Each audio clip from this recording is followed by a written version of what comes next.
welcome to another episode of Analytical Fanboys. I am one of your hosts, Simeon the Vacuuminator Scott, and I am joined, as always, by the prehistoric Chris Boingo Writer Gaston. How are you doing, sir? Serious, and you have to pay me $10 to figure out the mystery. Excellent. And as you may have guessed from that little thing and the title and the release image and the thumbnail and really everything, we're talking about Gravity Falls this week, the first season of the show, which is probably the first time something Chris has suggested has been something I've already seen, but am still very willing to talk about. But Chris, since it was your suggestion, why don't you tell us a little bit about Gravity Falls? Well, the story of Gravity Falls is two kids during their summer vacation go visit their Grunkle Stan, and nothing weird happens at all. Yeah, it's a very plain Jane show. Kind of a nice little family sitcom, if you will. Slice of life. Mm-hmm. Actually, no, it is kind of slice of life. It's just their lives happen to be very bizarre at times. Yeah. They live in a tourist trap, like Trotsky store. Yeah, it's a good time. It's one of the few shows from the recent like animation on TV renaissance we've had that I did actually watch and keep up with until halfway through season 2. I got distracted by things and I still haven't finished the show all the way. But I do like it quite a bit. It's very fun. It's very out there. The characters are really good. The art style isn't exactly to my liking, but it works very well for this show. And I feel it has a really nice sense of humor, really, really good wit to it, and the continuing story really does pull you in after a certain point. And good God, if it doesn't have one of the best American intros in the last 10 years. Oh yeah, I think the intro was done by the sister of Neil Cicerega. That's cool. Yeah, I think Neil also had a pitch, but they went with his sister. Or I may be misremembering things. Never quote me. Noted.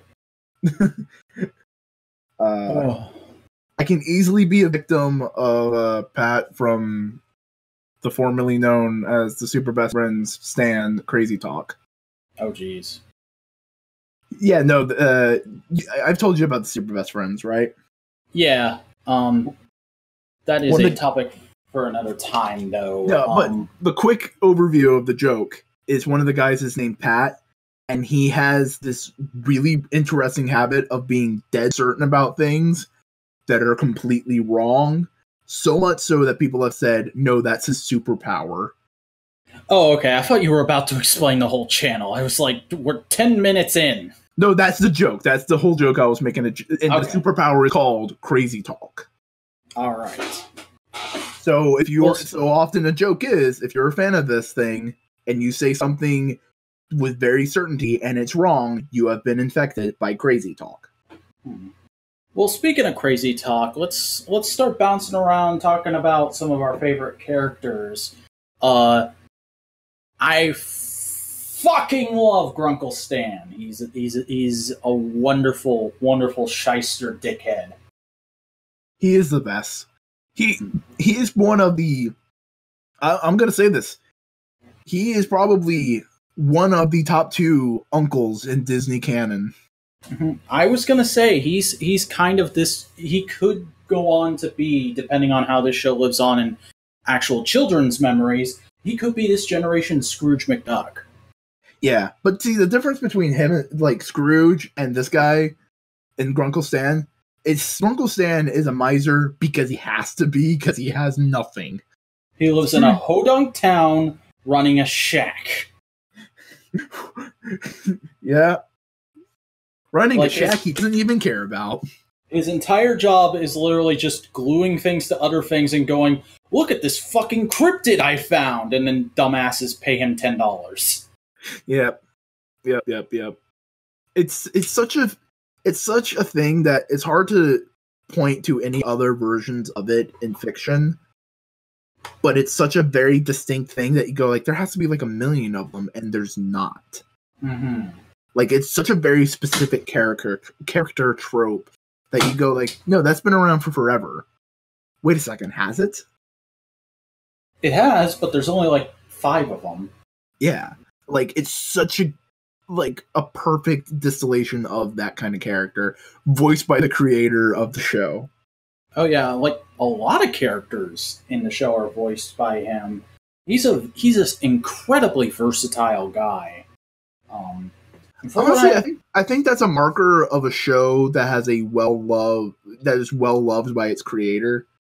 Is when they do a good number of the voices. Like, despite all the shit we can say about Family Guy, and I hate the show, I don't think Seth MacFarlane hates the show. I think he loves the show and puts so much passion into it because he voices so many of the characters. I've watched maybe 2 episodes of Family Guy 10 years ago. I literally remember one scene where they were parodying the Chronicles of Narnia and Peter Griffin tried to beat up Mr. Thomas. That's all I know of that show, except the stuff people regularly say online about Meg being mistreated. Yeah, but I'm just saying, like, Alex does so much for the show that it feels very much like a passion. It feels very much like a love. Yeah, this is definitely like this guy's dream project that he was just so happy to get to make that he poured everything into it. And it really shows. Like I said, animation is really slick. There's great design and planning in all of it. The little hints they plant throughout episodes for future plot lines and stuff are just so well done. There's a backmasked message in every single episode and a code at the end of the credits for you to decipher. I know. I remember one of my favorite things about this show back when it was airing was when I was still on Tumblr. So I would watch the episode the night it aired, and then I would be on Tumblr most of that evening just refreshing to watch what people would come up with to decode those messages, and it was so much fun. And they're like actual genuine classic codes. They're not like some bullshit of like, you changed the letter 5 places. No, it's like genuine codes. Mm-hmm. And kudos to Disney. They just let him do it. Like I don't think there was ever a bit of corporate oversight on this entire show. That seems to be a thing with a lot of the current like Disney XD animated series that aren't based on existing Disney properties. Is like once you get past the pitching process, you're off to the races. You can do pretty much anything. Yeah. The only time they kind of step in is like, hey, we need to boost the ratings a little bit. It's just floundering just a tiny bit. Anything we can do? And that's probably more like, oh yeah, no, like we have this thing planned. It's like, oh, okay, cool, we're fine then. Mm-hmm. I don't think they ever go like, hey, can you punch up the scripts? It's more of like, hey, the ratings are down a little bit. Are you gonna do something cool? Or should we put you on hiatus to build hype for the next little bit of batch of episodes? And it feels very much more of like they're trying to give it the best environment they can give. Yeah. Sad it doesn't work for every show, like Motor City. My friend is such a fan of that show. And he's I always meant to check that show out and just never got around to it. Yeah. But back to Gravity Falls, Dipper. Yeah, like Dipper and Mabel together, probably one of the most realistically portrayed set of siblings at that age I've ever seen. Not just in animation, but in television altogether. I can definitely see that. Like, I don't want to go too much into personal details, but it does feel very true to the way my sister and I were at that age. We're not twins, but she's like very close to me in age. So there was a period when we were like, I want to say when I was 10 to 13, when we were sharing a room and we had bunk beds. And a lot of our interaction at that time reminds me of the way Dipper and Mabel are. Except without the very extreme personalities. Yeah, no. My sister's like 7 years younger than me, so we never had that It was very much, no, I'm the older sibling with weird responsibilities in comparison to you. Mm. But now that she's an adult, we're more similar. Not in terms of taste and anything, but just more in, like, humor. Oh, well, that's good. Yeah. She's one of those people who likes to watch real people shows with actors in them. Ugh, what a normie. Ugh. And they don't turn into superheroes in bug costumes like Jesus. Oh my! They don't even run into alleyways and take off their glasses to become superheroes? No, and here's the best part. She watches Total Divas and Bellas. So basically, she watches wrestling, just doesn't watch wrestling. She just watches the worst wrestling. Yeah. So at least we have that in common. Does she at least watch Ms. and Mrs.? No. Boo. Yeah, Dipper on his own, though, is a pretty great main protagonist. I like a lot of the sort of, like, very eagerness to go out and do stuff, but also this sort of, like, trepidation at the idea of actually going out and doing it. Like, that is very true to a kid of that age. Oh, yeah. But it's also, like, that was a trend for characters at the time with, like, Hiccup from How to Train Your Dragon. Also being it of, like, I want an adventure, but not that much adventure. Oh, okay. I'm not saying it was like, it's just like a weird thing you notice. See, I'm talking about this, like, yeah, I like Gravity Falls a lot. I don't know anything about the context surrounding it, because it's like one of two of the recent animation renaissance shows I actually know. There's this and Star vs. the Force of the Evil, and the rest of it is just like, I know people like those. I'll get around to them eventually. And then you have the Cartoon Network fare of, like, Adventure Time, regular show. Yeah, that stuff is a big part of that. Steven Universe, all those. I haven't... Gumball. Gumball! It's weird. For a long while, Gumball wasn't really recognized as part of this whole, like, renaissance of Western animation. But now, everybody's going like, fuck, Gumball, man. Look at all the animation. It's Gumball. You know? Yeah. But, no, this is probably Gravity Falls is probably one of the best answers to Japan has some of the best animation. What does America got? This shit is so fucking smooth. Oh, yeah, like, you hear about horror stories of the Japanese animation industry and how it's like, it's abusive on the level of, hey, topical, it's abusive on the level of the games industry. What the fuck did these Disney animators have to go through to make this show? Probably 5 individual studios, because Disney has the money and the capability and the reach to be able to go to a Korean South Korean studio and go like, hey, animate these 5 episodes for us. So instead of having to animate all the episodes in-house, they get a lot of, like, work done elsewhere. I'd imagine that's how a lot of it's worked. Alright.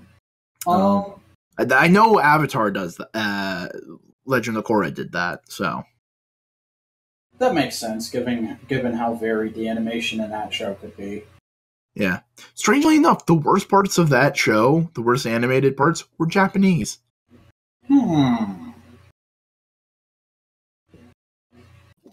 But I definitely think Gravity Falls should be listed as, like, one of the best serialized animated shows of all time. Yeah. It is so good how they string together the story and all these little elements that just seem like dumb throwaway gags, because it's this goofy show that takes place in a town in the middle of nowhere, so anything can happen. Stuff comes back. Stuff gets built on really well. Oh, yeah. Freaking Gideon, when he's introduced, you would not expect him to last more than an episode, and he ends up becoming the big bad of this season. Oh, yeah. With the Gideon bot. Yeah. Even then, he comes back in the second season, too. Yeah. But like, there's so much interesting things, and especially like labeling the book that he carries around with 3, and that immediately makes you go like, what the fuck? Where's 1 and 2? Yeah, and then 2 shows up, and it's like, oh shit, we still don't have 1. Where's 1? Where's 1? And then, ooh, Cliffhanger of the season. Yeah, such a good moment. Like, that is an MCU ass fucking cliffhanger. Yeah, that is literally. You know what that is? That's the moment from the end credits of the first 4 movie where the frickin' professor guy is brought by S.H.I.E.L.D. to look at the Tesseract. Yep. You immediately know something's about to go down. Mm-hmm. And if you've seen season 2, shit goes down. I think I dropped off like 2 or 3 episodes before Weird Mageddon started, so I know shit goes down. I just haven't seen the shit go down. Oh yeah. It's always a lovely thing when a kid show goes into Lovecraftian terror. Well, they even do that sometimes here. Like, there's that episode where Mabel is tripping balls on Fun Dip, and she has the dream about the flying dolphin that has arms come out of its mouth and shoot rainbows. And turns into a helicopter. That is amazing. Like, there's so many, like, just random but amazing one-off moments in this show. Like, the freaking gif of the gnome barfing a rainbow.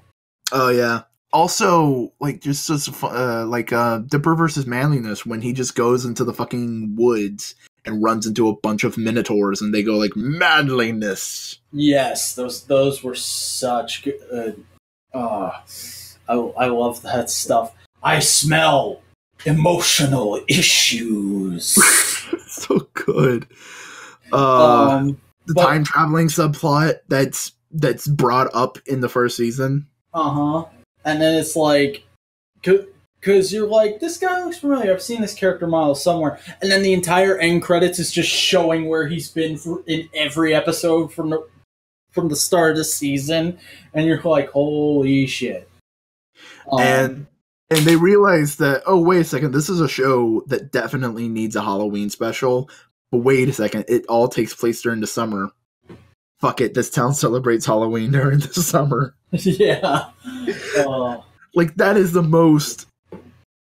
probably the laziest, most brilliant and clever bit of writing I have ever seen. Mm-hmm.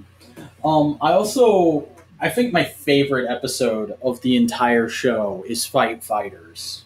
Oh, yes. Just that pixel animation alone should earn this show an Emmy. Freaking, this is as still as I can stay. And it's such simple game humor, but anybody can get it. And then they brought that kind of animation back in the second season. You know, to bring in something else I know we both love talking about, that episode actually reminds me a lot of X-Aid, where it's not like, it kind of is with Fight Fighters, but it's not exactly a specific video game thing. It's more like, here is an episode about the spirit, the very base spirit of video games and how those work. Oh yeah. I mean, it's very reminiscent of Street Fighter. Mm-hmm. He is very much Ryu. Yeah, but at the same time, it's making jokes about the way all the games of that era worked, which I really like. And again, comparing it to X-Aid, they never, like, except for that one movie, they never brought in a specific game. It was always like, here is a writer who is a nod to Mario. Here is a writer who is a nod to Zelda. So on and so forth. Final Fantasy, yeah. But honestly, we can admit, Mr. Pacman is the best game character they could have brought in. Yeah, fucking Dr. Pacman, greatest writer villain of all time. Just because it was the perfect culmination of the fact that, wait a second, the current writer is video game based, and the previous writer is ghost based. Wait a second, we're really good friends with Bandai Namco. Can we borrow Pacman? Will you also take Galaxian and Frogger? Yes. Okay. Like, it's perfect. And quick thing for X8, here's the thing. In the flashbacks, they used the most current form of Tekken. That's great. So it's supposed to be like 5 years in the past, which at the time the game of Tekken would have been completely different. They were using the modern Tekken. And yet the console that Emu is given in the first episode by that doctor is a Wonder Swan, which was literally given to him because it's a prop they still had from Gao Ranger. But also, you know who made the Wonder Swan, right? That was Bandai Namco, right? It was Bandai. Yeah, that's why they had it. I remember that because it's why they had it for Gao Ranger. And then that was just sitting in a warehouse somewhere, and they were looking for video game themed stuff to use for the show. Yeah, but like, back to Gravity Falls. So much good shit. You want to talk about Billy Cipher? Bill Cipher, Lovecraftian extraordinaire. I love that character and just the way he comes in and immediately takes over the show. He's kind of like a more sinister version of Loki. And I think that really works. Especially like that last moment when he leaves and he's like, it's all a lie, don't believe anything, bye! Yeah, especially with what happens later on in the next season. Yeah, I remember there's an episode where he takes over Dipper's body, right? Yep, he does that, and like, I think that's sock opera. Yeah, it's sock opera. Because Dipper has a soul, and he possesses the Dipper sock puppet. And there's a beautiful moment where it's just a sock puppet of Dipper with Dipper's soul in it, and he just goes like, mm! That's great. It's just so good. This show is just so fucking, like, there are some shows where it's like moment to moment. Moments are really good, and you remember those. And there are some shows where the whole is really good, and you don't remember specific moments, but you remember that whole general thing was good. This has both. I would say this show is like there's 2 or 3 moments per episode, whereas most shows have either 1 moment per episode or 1 moment every couple episodes. Yeah. This definitely, like, this tries really hard, and that's just good. Like, I have to finish it before I could say this, but I think this is a very strong contender for a masterpiece level show. Oh, I can definitely say that. Like, it is... Like there are... Go ahead. I'm going to say something controversial. Honestly, it is up there in terms of animated sagas like Cowboy Bebop. Ooh, damn. That's... I say it's up there in that echelon, and we shouldn't say, oh, it's not as good because it's a traditionally Western animated Disney-esque style. Because it's very much a cartoonist style. Yeah, there's this weird thing on the internet, this kind of subculture of like hating Disney just because it's Disney, but it's like if the product is still good, why not say it's good? Yeah, like it has taken years for Avatar to just get that general respect amongst the snobby anime community to just be like, yeah, it's good. Gravity Falls is never going to get that respect, but it is so good, it is so solid that it should be in contention for some of the best animated shows. Yeah, like, there's maybe 8 shows that I'd give a 10 out of 10 to on the whole. This show, from what I have seen, is one of them. And it's just like, because every joke they make is with love. Like, they will make a joke about Street Fighter, but it's out of love. It's not out of, like, get a load of those guys liking Street Fighter. It's friends joking around about their own childhood memories as opposed to people joking around about somebody else's childhood memories and how dumb they think they are. Oh, especially with like things like Mabel's love of early 2000s style boy bands. Yes, the episode. They're aggressively dancing at us. What are we gonna do? And they don't know how to fucking drink out of a cup. That was the last episode I watched one night before I went to work. So at work, in my head, the whole night, I was just talking in boy band speak, and it was hilarious. But like, because here's the thing, if they wanted to make fun of the youth today, they make fun of One Direction, Justin Bieber, that whole idol culture. No, they went to early 2000s, NSYNC, Backstreet Boys, 98 Degrees, and said, no, this is funny. Yes. And like, really, all kids-oriented group bands are hilarious when you think about them. But like, 90s boy bands were a certain hierarchy of hilariousness. Oh yes, and the lower on the hierarchy you get, the weirder and more ridiculous and hilarious it is. And I say this as somebody who loves listening to certain NSYNC songs unironically. Like, I know it's hilarious, goofy garbage, but that's why I love it. Come on, man. Backstreet's back. All right. But I am the guy who at midnight every May 1st watches It's Gonna Be May. Like, I guarantee you, there is nobody in America that if you don't put if you put on Everybody, no one's not gonna sing along. Yeah, because that was a huge party song back then. Everybody's just gonna go like, everybody, rock your body right. Like, everybody's just going to. Get a group of metalheads, they're going to do it. Get a group of rap heads, they're gonna do it. You know, I also, because we've been talking a lot about the jokiness and the general structure of the show, I want to say, like, there is really good character work and art consistency in this, too. Like, I think one of the most impressive things about this show is the episode where they expose Robbie for the piece of shit he is. And then immediately they're like, all right, Wendy, let's go bowling. Let's go have a good night anyway, because fuck him. And she's like, no, I just broke up with my boyfriend. I need to be alone right now. I need to process this. And like, that's not something you get in a lot of kids shows with situations like that. That's not something you get in any kind of shows with situations like that, because they tend to play those things off as just like, yeah, fuck him, we're gonna go have a good time.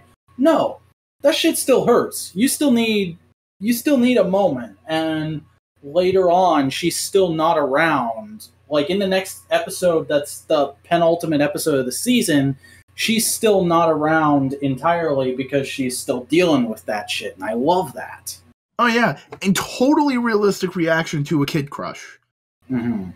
It is probably the best way to tell a kid, like, to show kids, hey, you're gonna feel this way. It's not gonna work out. That's okay. Mm-hmm. I also, and then there's the relationship stuff with Mabel, where she's got a new boyfriend like every 2 episodes, and they keep bringing up how ridiculous that is, and it's just like, well, she's at that age. That's just how that's gonna be. But they never like chastise her for like God, like they never slut shame her. Essentially, it's much more of like, didn't you like him last week? It's very much more making a joke of Mabel's distracted personality than the fact that she is going after so many different guys. It's like that moment in Scott Pilgrim versus the World where Scott asks Ramona, like, wait, wasn't your hair red last issue? And she's like, shit, I don't know, maybe, but it's purple today. And then there's a little note, this book is in black and white. That's what, like, it doesn't matter, but we're making the joke. But the best part about that joke is when they finally reprinted it in color, the caption says, this joke was funnier in black and white. Yeah! He is so good. Oh, God. That's what fucking Gravity Falls reminds me of art-wise. It is very close to Scott Pilgrim. It's a little more mushy, a little more potato-y, but it is very close. Like that, and that's that's a weird thing with American art styles, because you can say all I have to do is say mid-90s Japanese anime, and you immediately have a picture. Mm-hmm. I say mid-2010s American cartoon, you go like, which one? Yeah. Because and I think that partially like makes it harder to take anything in American animation more seriously. Because in America, a lot of people start off as just plain Jane artists. Not to shit on people who just draw as their career, but people start off as just drawing pictures, and you start off copying your favorite style. But when you're learning to draw, you're very encouraged to sort of develop your own style and your own way of doing things, whatever works best and looks best for you. And then those people get into the animation industry, and it allows for all kinds of different stuff. Whereas in Japan, there's very clearly this outline of, no, this is how you make a manga that looks good and is going to sell good, and then we're adapting this manga, so we have to make the show look as close to this manga as possible. I mean, there's certainly a lot of... Here's the thing. I read and watch a ton of manga and anime. There is a ton of variety and variation. It's just... It all kind of stems from the same tree. Yeah, because they all stem from the same base three guys. Tezuka, Ishinomori, Go Nagai. Yeah. The god, the king, and the joker of manga. Do you hear Nagai is still working? He's writing a fucking Mazinger and Transformers crossover that's gonna come out any day now. Okay, A, fucking love that shit. Pump it into my veins. But B, because he actually realizes how to pace himself as an artist and not burn himself out like any other manga artist, dying at 50. Yeah, like, one of the craziest things in the world to me is Osamu Tezuka, I think it was, his last words were, "Please, I beg of you, let me work." I mean, I gotta give props to the guy. Yeah. But, like, Shotaro Ishinomori has the record for most pinned comic book pages by a single author at, like, 160,000, I think it was. That's interesting, because I think all I ever hear people talk about with him is Kamen Rider, and, like, the manga Kamen Riders. And I'm like, well, what else? There's Cyborg 009. Yeah, what else? Cyborg 009, though, is fucking the fire, bro. Oh, I'm sure it's really good. I'm just like, that. People only ever talk about those two things, and he's supposed to have been incredibly prolific. What else is there? He did The Legend of Zelda. Oh, I didn't know that. Yeah, he did one of the Legend of Zelda adaptations. Basically, any Shotaro Ishinomori tokusatsu that was made, he did a manga of. So, Akimizer, Detective K, Inazuman, Zubat. Like, any of those, he did a manga. Nice. So, it's just I might seek those out, because I think reading old manga would be a lot easier for me than watching old toku. Like, there's a few old toku I feel like I have to watch eventually, like Black and Stronger. But there's a lot of old toku that, now that I'm no longer a straight-up tokusatsu guy, I'm like, yeah, I can live with just having seen a couple clips of this. For some reason, I am just diving into old anime and old Japanese shit more and more than new stuff, because I just go like, I just want something done, complete, beginning to end, and I don't have to worry about watching it every goddamn week. Yeah, that's kind of my thing with comics, is like, I just want to be able to read a run front to back and get the whole picture. And also, there's so much of that old shit that I haven't checked out that people always talk about, and I feel like an idiot for not having checked it out. So why not just go do that, and then whatever current stuff I like, I can just peek in on it every couple months. Yeah. But quick, let's go back to Gravity Falls, because we can talk about that shit in a bit. Yeah. What's another topic you want to bring up? Because the litany of just amazing side characters. Yes! Oh my god. Like Mabel's friends? Yeah. Oh my god. Candy is hilarious, and freaking... What's the Asian girl's name again? One of them's Brenda, one of them's Candy. Oh no, Candy's the Asian girl, Brenda's the big... Brenda is hilarious, and Candy is just like some of the best deadpan comedy I've ever seen in either adult or children's.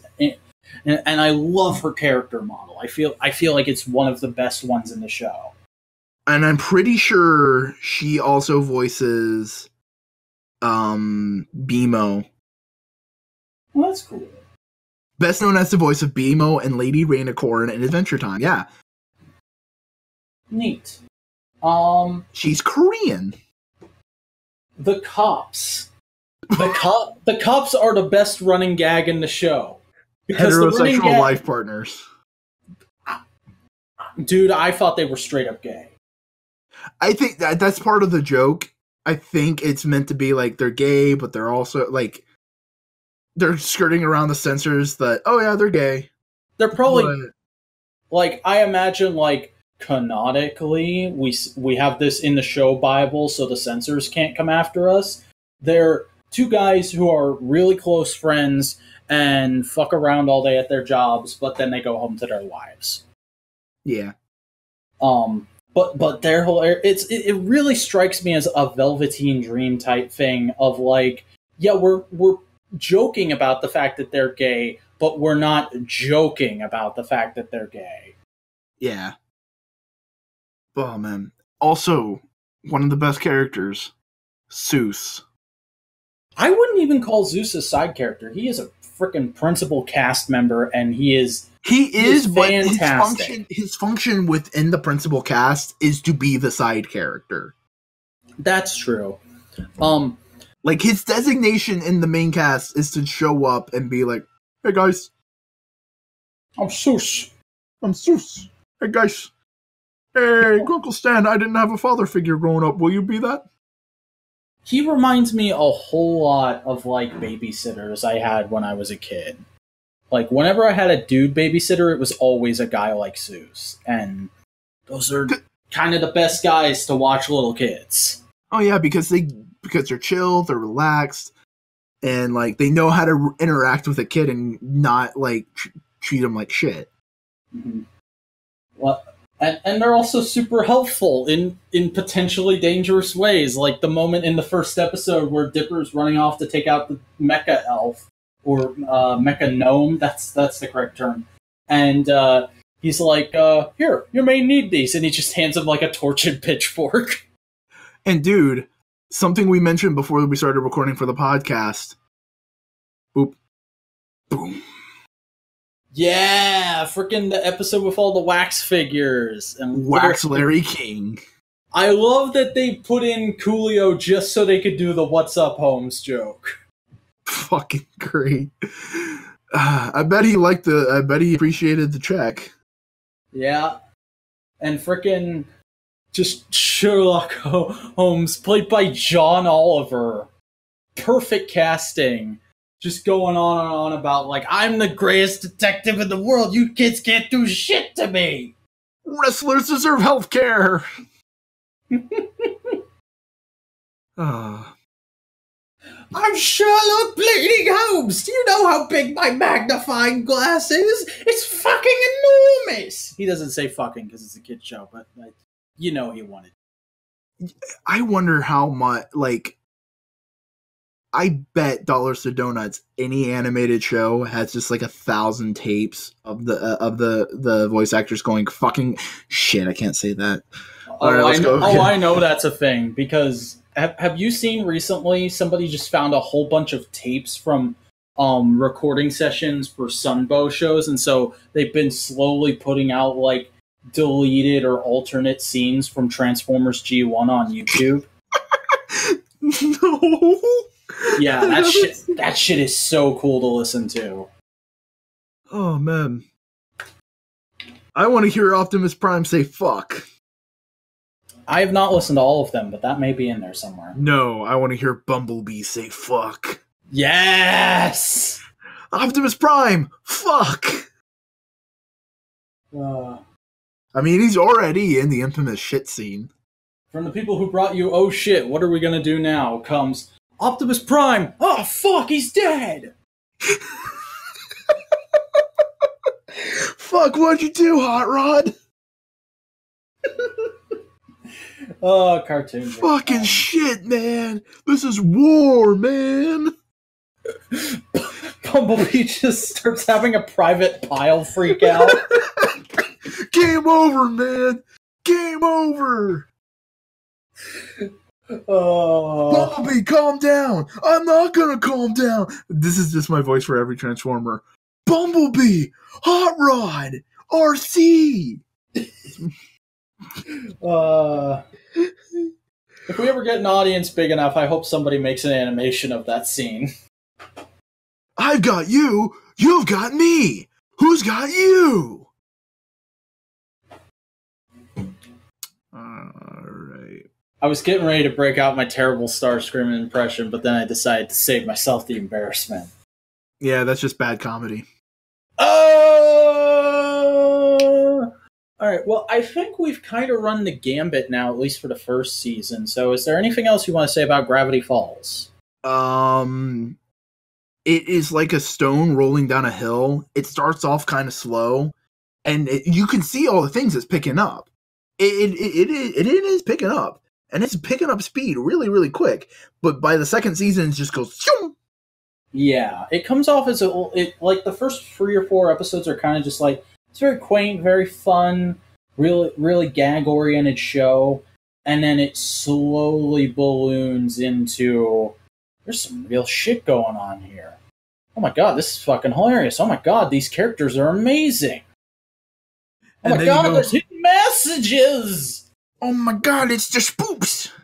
Yeah, it's... Mr. McGillicuddy! What the minor dude? Is it McGillicuddy, or is that just a wrestler name? Yeah, I forgot about him. Old Man McGucket, that's his name. McGucket. McGillicuddy was Curtis Axel's first name. Alright. What the fuck? Oh, B team, rah, rah, rah. Fucking best tag team champions in years. Hey. The New Day exists. That's true. I was thinking specifically Raw, but... Oh yeah, no. Best in Raw in years, but like... Also, you gotta remember NXT Tag Team Champions. Oh. You gotta remember the War Raiders. Sad they had to get released by WWE. Yeah. Someone else took their gimmick. It's weird.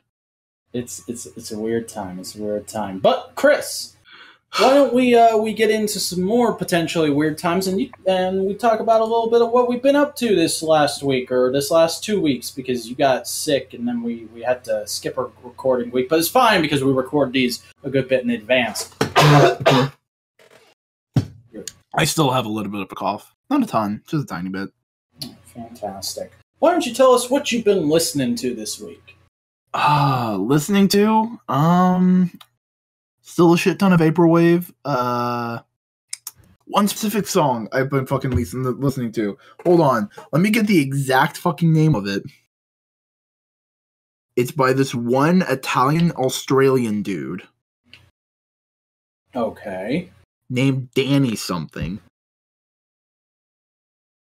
Hold on. Children. Your best friend's parents are leaving. Danny Bennett, Konnichiwa. Okay.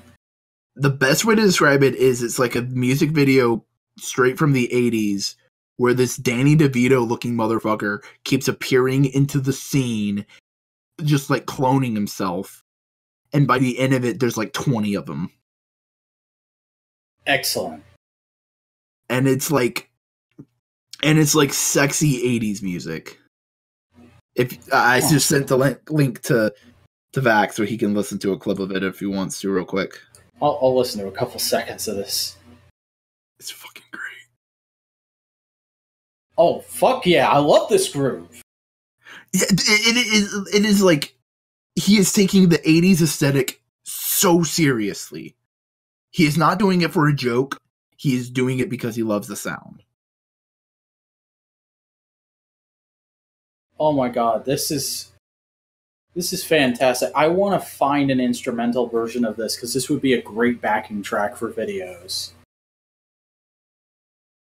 But I've been listening to him on a repeat. A bunch of meme music, like Super Smash Brothers Melee crossed over with Come On and Slam and Welcome to the Jam.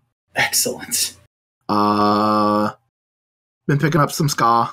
Been picking up some just my general vibe, my general skis, my general aesthetic.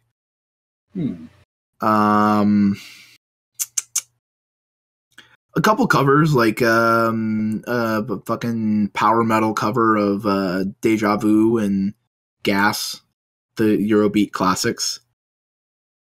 Nice. But yeah, that's been kind of my music. It's been bouncing back and forth with stuff I've already listened to, and bunch of interesting, weird one-off bits. Well, I have been listening to a song on repeat as well, but I'm not going to talk about it because it's tied into a show I watched, so we'll get into that in a minute. The other new thing I've listened to is the Rocky IV soundtrack, which I went and looked into because it's used incredibly in a recent All Elite Wrestling video.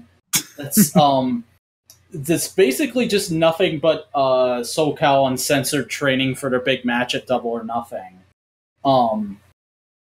But I just really like the way some of those songs worked, and then I looked in the description because whenever you use a copywritten song in a description in a video now, YouTube links to the official upload of it in the info. And I saw that some of them were written by Vince DiCola, the guy who made the Transformers the movie score. And I was like, excuse me? So I clicked on those and I was like, oh, he scored this is the like big movie he's known for scoring. This is the non-nerd movie he's known for scoring, and it's the same kind of shit. Holy Nice. crap, I have more Transformers the movie score. God. And I listened to that all week. It's really good synth keyboardy bullshit, and I love it. Nice. Also, because Tyler Breeze finally did something while I was watching wrestling on NXT this week, I've been listening to his theme song for the last couple days. It's a good wrestling theme. Oh, yeah. So, Chris, what have you been watching? So, as I have told Vac before the show started, I have decided I'm going to live by the playlist. I'm going to die by the playlist. I have started using the Watch Later playlist on YouTube, and basically I've been using it and only using it. Basically, you've been adhering to God's plan. Yeah. What I do is whenever I see a video I want to watch, I put it into my Watch Later playlist, and when I watch YouTube, I just watch the playlist on random, and whenever I watch a video, I delete it from the playlist and just let it happen. Let life happen. I don't have to worry about trying to find another video for 30 minutes. I already have like a list of 200 that I can just get on to the next bit.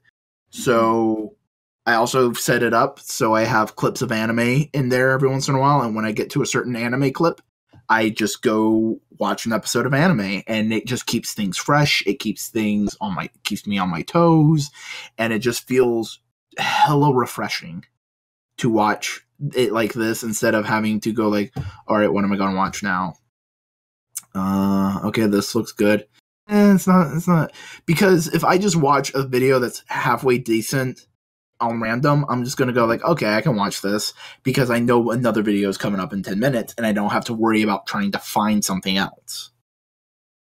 Yeah, it is truly the superior way to consume media, and I do very much a similar thing. Except I've not been watching a lot of YouTube lately, just because I realized for the last 3 years, 90% of what I have watched has been YouTube. So, like, maybe I should try and actually make some progress on that giant list of shows and movies I have that I want to watch. So, a lot of what I've been watching in the last couple weeks has been through the Netflix and the DC universe and the downloads and all that. But I've also been watching a bunch of 90s anime. Yeah, I was going to say, go ahead and tell us about some of that. Well, first things first, I've been watching a Sunrise production called Future GPX Cyber Formula. It's a racing anime. Basically think super 90s aesthetic version of Speed Racer. Excellent. With a robot car. Like a car that can talk. Okay, I was going to say, is it a piloted mecha, or are we talking like Hot Shot here? Like, I'm talking like Knight Rider. Okay. BTX, which is a story about a dude and his blood-sucking robot Pegasus. You know, everybody's got one of those. You get one of those for your 10th birthday. It's so fucking... It's like... Because the best way to put it is this... I watched the first episode, and it starts in, like, the most media res, and, like, it explains everything, technically, but, like... This dude showed up. This dude's at this robot expo, okay? This, like, child prodigy. He's grown up. He's this robotics expert. And everybody's going like, oh, man, you're so fucking... Dude, your dick is so big for robotics. And he's like, yeah, dudes, I know. I'm good at robot shit. And they're like, yo, isn't your brother supposed to be coming? Yeah, I haven't seen him in, like, years. It's going to be so great. I haven't seen him in forever. I'm really looking forward to it. And they're like, all right, cool. You need to go do this robot shit. And then this one woman in a fucking swimsuit. I'm not kidding. It's like one of, like, you know those Japanese bunny suits? Yeah. She's in, like, one of those. And she's like, hey, you need to get to this place right now. And he's, like, going, like, hey, I'm not scheduled to be there yet. And she, like, reveals, I'm really a robot for this machine empire. And I'm going to kill you unless you do what I want. Oh no, she was sent by King Mondo. Okay, so all that happens, and then this one dude, Ryu-ass motherfucking dude, in a sleeveless t-shirt, in a denim vest, in a red headband. AKA the only acceptable outfit. The most, like, if you were in America, it's the most 80s costume you can ever wear. If you're in Japan, it's the most 90s costume you can wear. Because that's how Japan works. They're just 10 years behind us all the time. They're simultaneously 10 years behind and 10 years ahead. It's weird. Oh, it's fucking... early Heisei Kamen Rider hair. That's all I gotta say. Yeah. So he comes in and just, like, straight up punches the robot, and she disintegrates. And he's like, hi, I'm your younger brother that you haven't seen in forever, and I got this weird glove that lets me disintegrate metal. And the older brother goes like, have you been, like, training? And it's like, what? You're not going to ask about the fucking glove, bro? So the older brother goes to the lecture that he was supposed to go to. But the younger brother's not allowed in because his name's not on the list. Okay, whatever. Fuck. So he's running around this goddamn giant auditorium trying to find a way to get in. And the older brother's giving a lecture, and then he goes like, hey, by the way, I've invented a way for robots to think like humans. And everybody's going like, oh shit, this is a great invention. This can change the future of humankind. And then you see these couple people in the most anime-ass costumes go like, shit, we can't let anybody in this room live to know about this shit. Kill them all. And the other guy's like, on it. And then this giant robot bug that no one's noticed yet starts spraying gas into the room, killing everybody. And then I have to stop you right. How has this not been on Anime Abandon yet? I have no idea. I think it's mainly due to the fact that it does not have a dub. So He has avoided it. That fucking weak shit. Okay. And by the way, this is still the first episode. This is still like the first 10 minutes. Oh, I'm sure. So the other brother busts in, the dope-ass brother with the cool vest, and he goes like, shit, they're spraying the room full of gas that kills people. Let me grab the inconceivably tiny mouth rebreather that I have for some reason. He puts it in and goes like, all right, I'm about to fight. And the fucking robot people go like, shit, he's supposed to be dead. How can he survive this? And then shit happens. They go to this weird, like, robot island in the middle of the ocean. They kidnap the older brother and go like, hey, here's this weird pulsating mass of flesh and technology that's a brand new robot that instead of feeding on using oil, it uses human blood. Okay. And like they say, join us. All the while, a cyborg is fighting the other brother, and he's just getting reamed. The cyborg guy's going like, ha, I'm superior because I'm a cyborg. And the other guy's going like, fuck you, cyborg, fuck you. And then he gets punched, and he starts bleeding, and it seeps into the ground. And like 5 minutes later, the Pegasus appears because he had the blood of the brother. Oh my god. And that's the end of the episode. This simultaneously sounds like the best and worst thing of all time. It is so fucking good. Like, that is some Mad Bull level shit. Oh, man. And then I watched one of the best named shows of all time, Brave Commander Dagwon. Dagwon! Dagwon! Which features a dude who's on fire, a guy named Turbo, a green dude, a guy who controls wind, and a fucking ninja boy. So it's a Marvel comic. Yeah, kinda. Yeah. And the green dude has like the most fuzzy ass collar, and it's like one of those like collars that you would go up to a person and go like, "Hey man, can I like pet your collar?" Like, it is that good. And then like the nerd character, he has those tiny glasses that are just like pinched onto your nose. Yeah, the fucking Balto glasses. But he's still like 90s Japanese streetwear, so he still looks cool because they're all also like they look like a fucking boy band, and it's the best. Nice. Like, God, I love 90s ass anime, and these are some of the most 90s ass anime I have ever come across. Part of you know how I've been picking anime?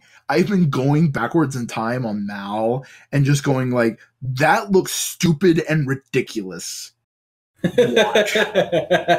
Excellent. The only way to watch anime.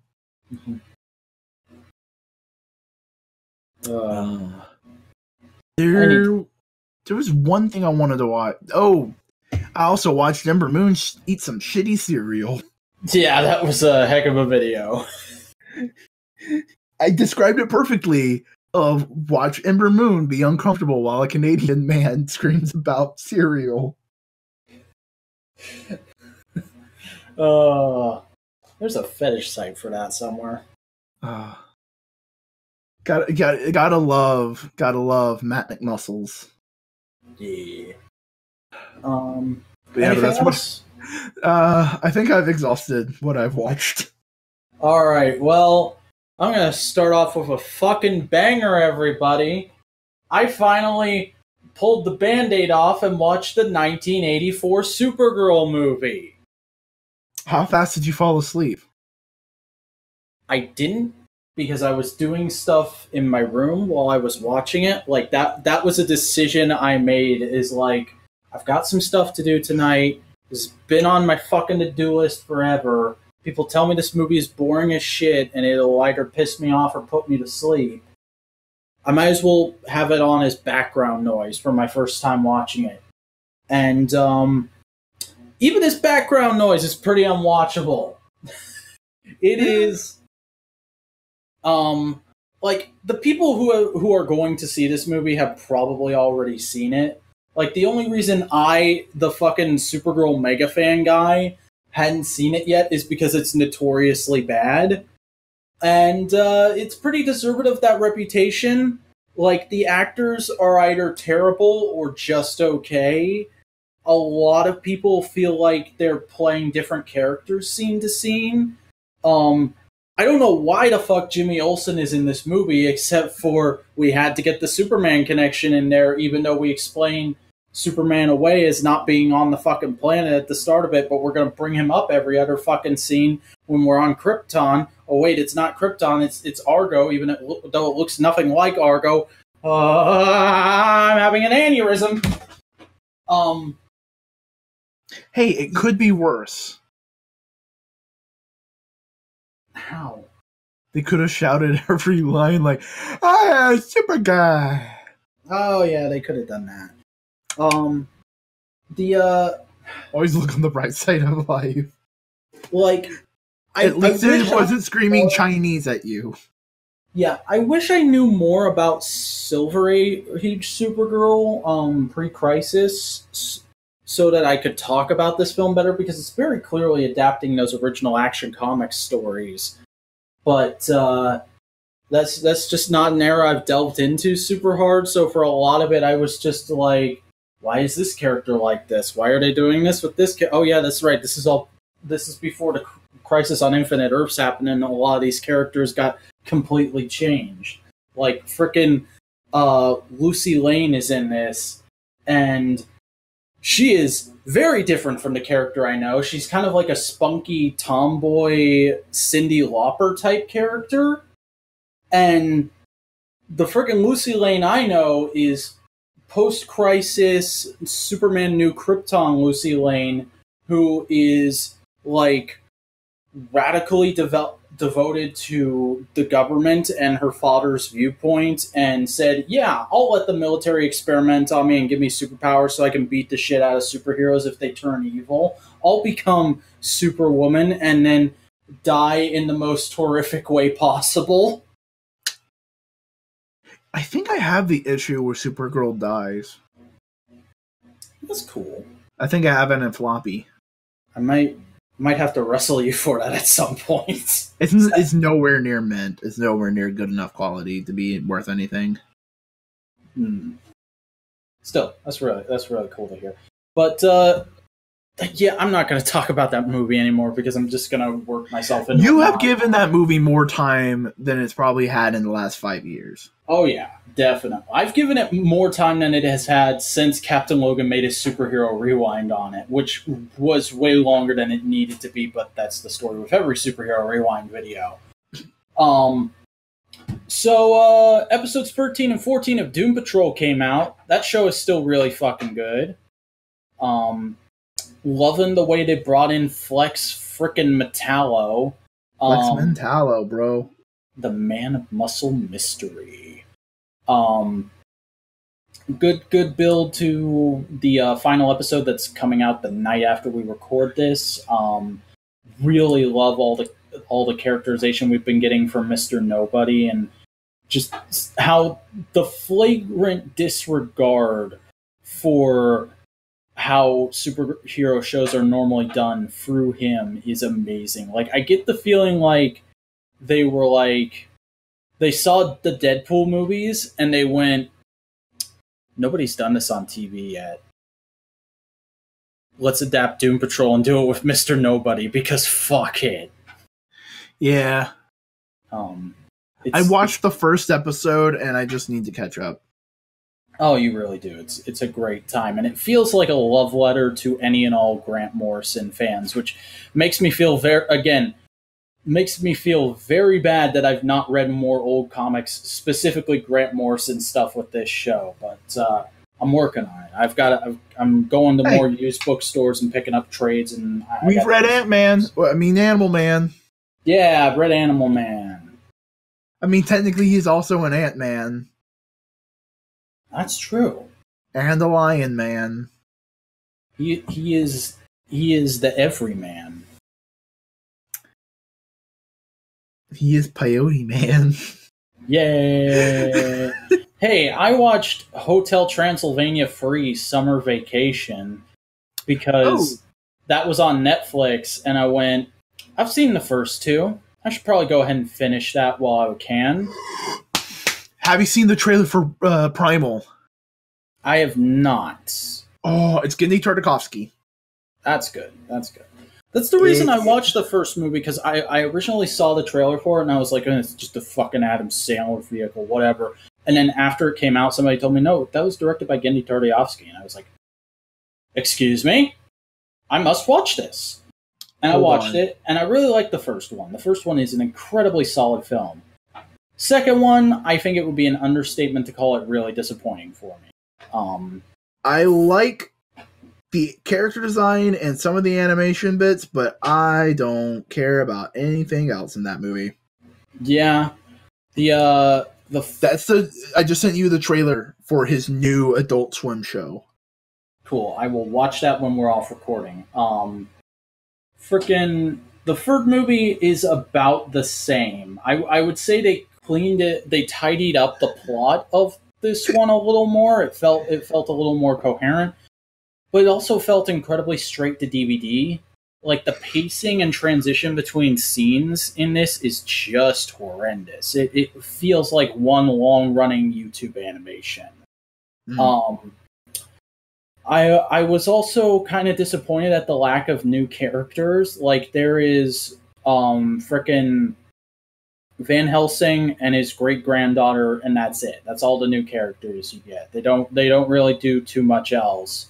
There's a fun Gremlins homage, but other than that, it's just kind of like, these characters are on a boat. They're on a vacation from their normal habitat, even though the plot of the premise of the fucking movie is a hotel for monsters who want to go on vacation.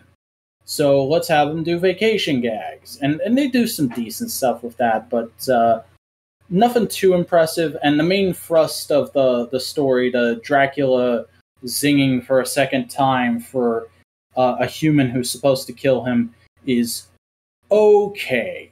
Handled in probably the most basic way you could have done it for a kid's film. And I can't really get mad at it, but also I just feel like the second two films have not held up compared to the first one at all, because I really like the first one. I'd say the best part of this movie is the end credits, because you get to see all the characters from these films rendered in 2D Gendy Tartakovsky animation, and that's really fun. But you don't need to sit for the rest of the movie to see that. I'd say just like either torrent it and fast forward to that, or if somebody's put it on YouTube, just go watch that end credits sequence, because that's really fun. But yeah, not the best film. I finished Kamen Rider Dragon Knight, and I really liked it. I've heard good things. I've heard that it's basically a good B tier Kamen Rider season. Yeah, it is an incredibly underrated show, I would say. People in the circles I travel in, people have always regarded this show with such scorn and like, oh, it's such a trash show. I can't believe this show claimed to be the adult alternative for Toku fans when frickin' RPM was on. And can you believe that they didn't even get like support from a network or anything? They just went off and made a show and expected to be able to sell it and make a sequel series.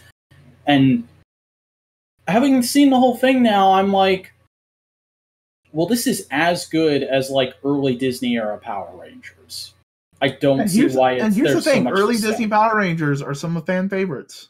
Yeah, like I get it's definitely not as good as RPM. I wouldn't even say it's like Dino Thunder level, but it's in that like SPD, Mystic Force, Ninja Storm sweet spot. And I really enjoyed it. Oh, Chris, guess what? What? There's a fucking Kamen Rider with the same name as you. Gaston? No, Chris Ramirez, Kamen Rider Sting. Oh. He's actually the best, and he is the best fucking character in the show. He has like a whole freaking arc after the introduction arc, and he dies in a really sad and tragic way, and then they put a big band-aid on it in the final episode by being like, no, we got him back, and now he's living out his dreams, and don't worry, don't be sad, don't make your emo fucking mid-2000s YouTube MVs. I've become so numb, I can feel you there. Yeah. Oh, that's another thing I've been listening to, is the 80s remix of that song. Nice. Have you heard that? I think I have. I can't remember when exactly I heard it, but I can kind of make it out in my head.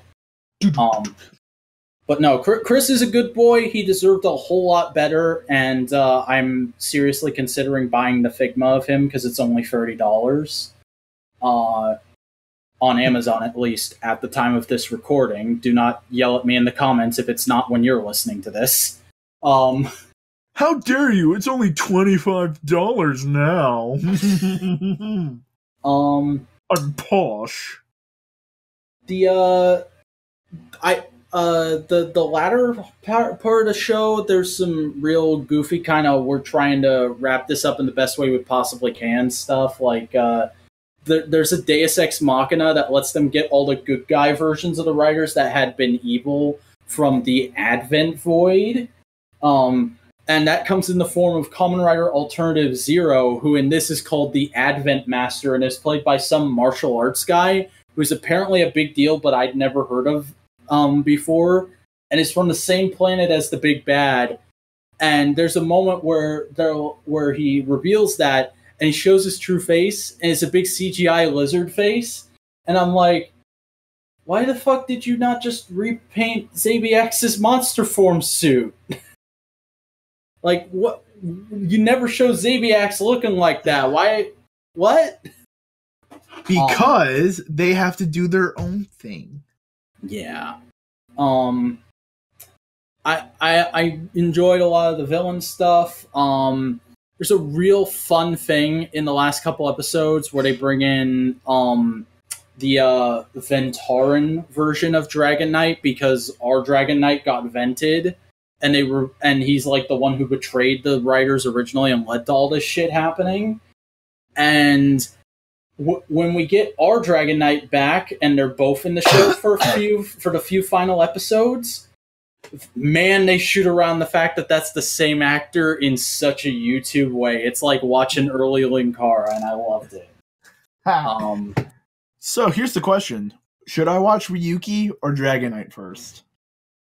I have not seen Ryuki. I know Ryuki through Suits, the theme song, and the bullet points of the story.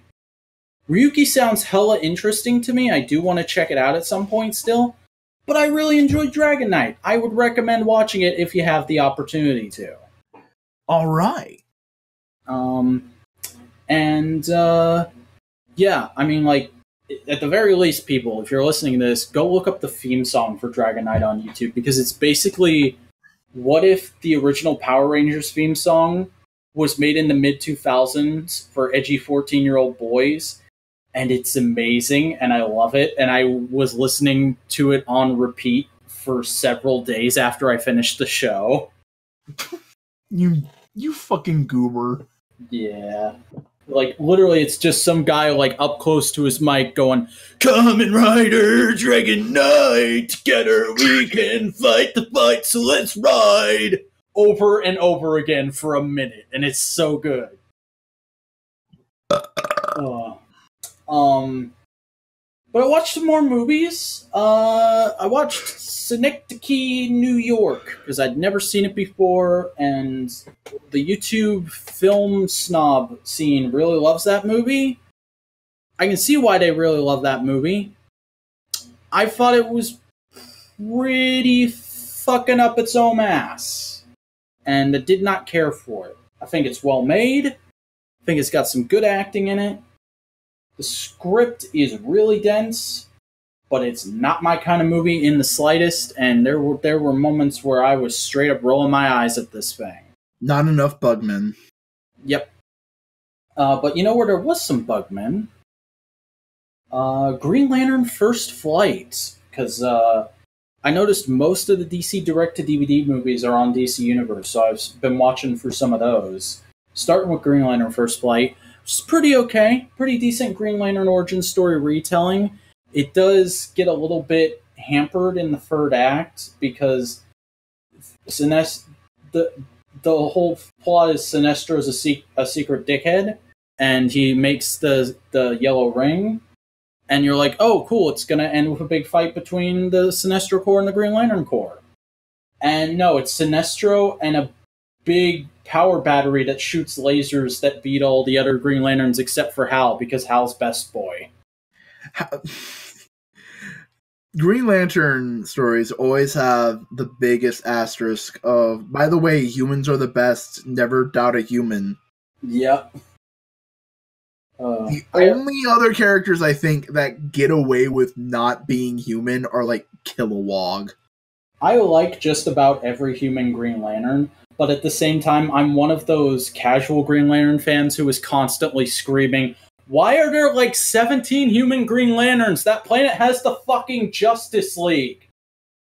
It's because humans are so good at being Green Lantern, so they go like, shit, we just need another really powerful one. Hey, Hal, do you have any human friends? It's like, they should have just kept it a legacy character. Like, I honestly wish in Emerald Dawn had stayed a thing, or Emerald Twilight, that's the name of the story. But instead of like, Hal kills the entire corpse, it's Hal goes crazy, gets himself killed, and now Kyle's the Earth Green Lantern. John's still around. John and Guy are still around, but they're not Green Lanterns anymore for some reason. And then, like, maybe 10 years ago, or however long it's been since they were introduced, you have Simon and Jessica take up the mantle. That's how Green Lantern history should have gone, in my opinion. I'm perfectly fine with all of them being Green Lanterns, mainly because they're all Green Lanterns, and it's fun, and it's goofy, and they're like, hey, we're all Green Lanterns, we're all buddies and friends, even though fuck you, Guy. Yeah, Guy Gardner, most lovable dickhead in fiction. Guy Gardner, Western comics version of Mineta from My Hero Academia. I haven't read that. Guy Gardner is American Grape Boy. Okay. I also watched Green Lantern Emerald Knights, the sequel/sidequel/ it makes no sense how these films are in continuity with each other. That's basically just, there's Aricia is her first day on the job and shit's going down, so Hal's gonna tell her a bunch of cool stories about different Green Lanterns from throughout history, because the cool thing about Green Lantern is there's literally an infinite number of main characters that you can hop between. So we're going to take advantage of that in a movie where it's like 5 different short films. And that was pretty good. I like that. I liked it a bit better than First Flight. I wouldn't say it's a great film, but it's certainly the best Green Lantern film that has been made. It's not the best Green Lantern and other media thing that has been made, because that's Green Lantern the animated series, but it's the best Green Lantern film that has been made. I have seen those before, but let me put it to you this way. The last time I remember watching them was when I rented them from Blockbuster. Oh.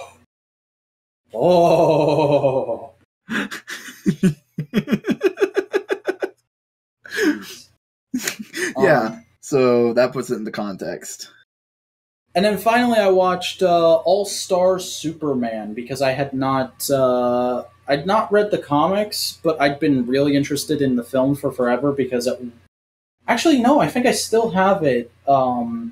It's either it's one of the Superman/Batman movies they made. It's either Public Enemies or Apocalypse, but one of them has a preview of, like, the DC direct-to-DVD movies have this weird thing where, like, with each one of them, the bonus feature is the behind the scenes for the next one, advertising it, so you'll buy the next one. So one of the ones I actually own on DVD has the behind the scenes for All-Star Superman. So I've wanted to watch that movie for a real long time just because of the behind the scenes on it. So watched it because it was on DC Universe. It's pretty fucking good. It's not exactly my kind of Superman, but it's a very good Superman story. I think it's a really good adaptation. I'll bet so. I want to read the miniseries at some point. I probably will definitely read it sooner rather than later right now, since I have DC Universe and it's on there and blah, blah, blah, blah, hoo-da-ha. But, yeah, it was okay. Integration! I also watched the first 11 episodes of the original George Reeves Superman show, Adventures of Superman from 1952. Ooh. It is a 1952-ass television show. Like I would assume so. There is not a lot of actual superhero action in this. A lot of it is very plot of the week. There's some kind of basic criminal scheme, and Lois or Jimmy finds out about it. They call Clark, and he's like, wow, this is fucking weird. We should do something about it. Hey, look over there. And then he runs off, and Superman comes in and punches the bad guys. As one does. But it's fine enough. I don't dislike it. It's really good background noise. It's not something I would be like, oh yeah, you gotta sit down and pay attention to this. It's meant to be like casually watched while you're 6 years old on the floor playing with your DC action figures. Here's the thing I always wonder: what would it be like? You take all the ability to show this off to the past. You go back to the 40s and you show them fucking something like Cowboy Bebop, Gravity Falls, and go like, this is what we're watching in the future, and just watch their minds get blown. Yeah. I also want to mention real quick, the flying effect they have for Superman is really interesting because it's nothing like it is in any other Superman show where he just kind of floats away with purpose. In this, it's like there's a jump cut and he's halfway in the sky and zooming away while like a wind blast sound effect is going on and shit's blowing all over the place and like papers are getting in people's faces. He flies like a freaking Kamen Rider with wind powers, and I thought that was very interesting. There's a lot of stuff. Imagine a Superman Kamen Rider crossover. Oh hell yeah!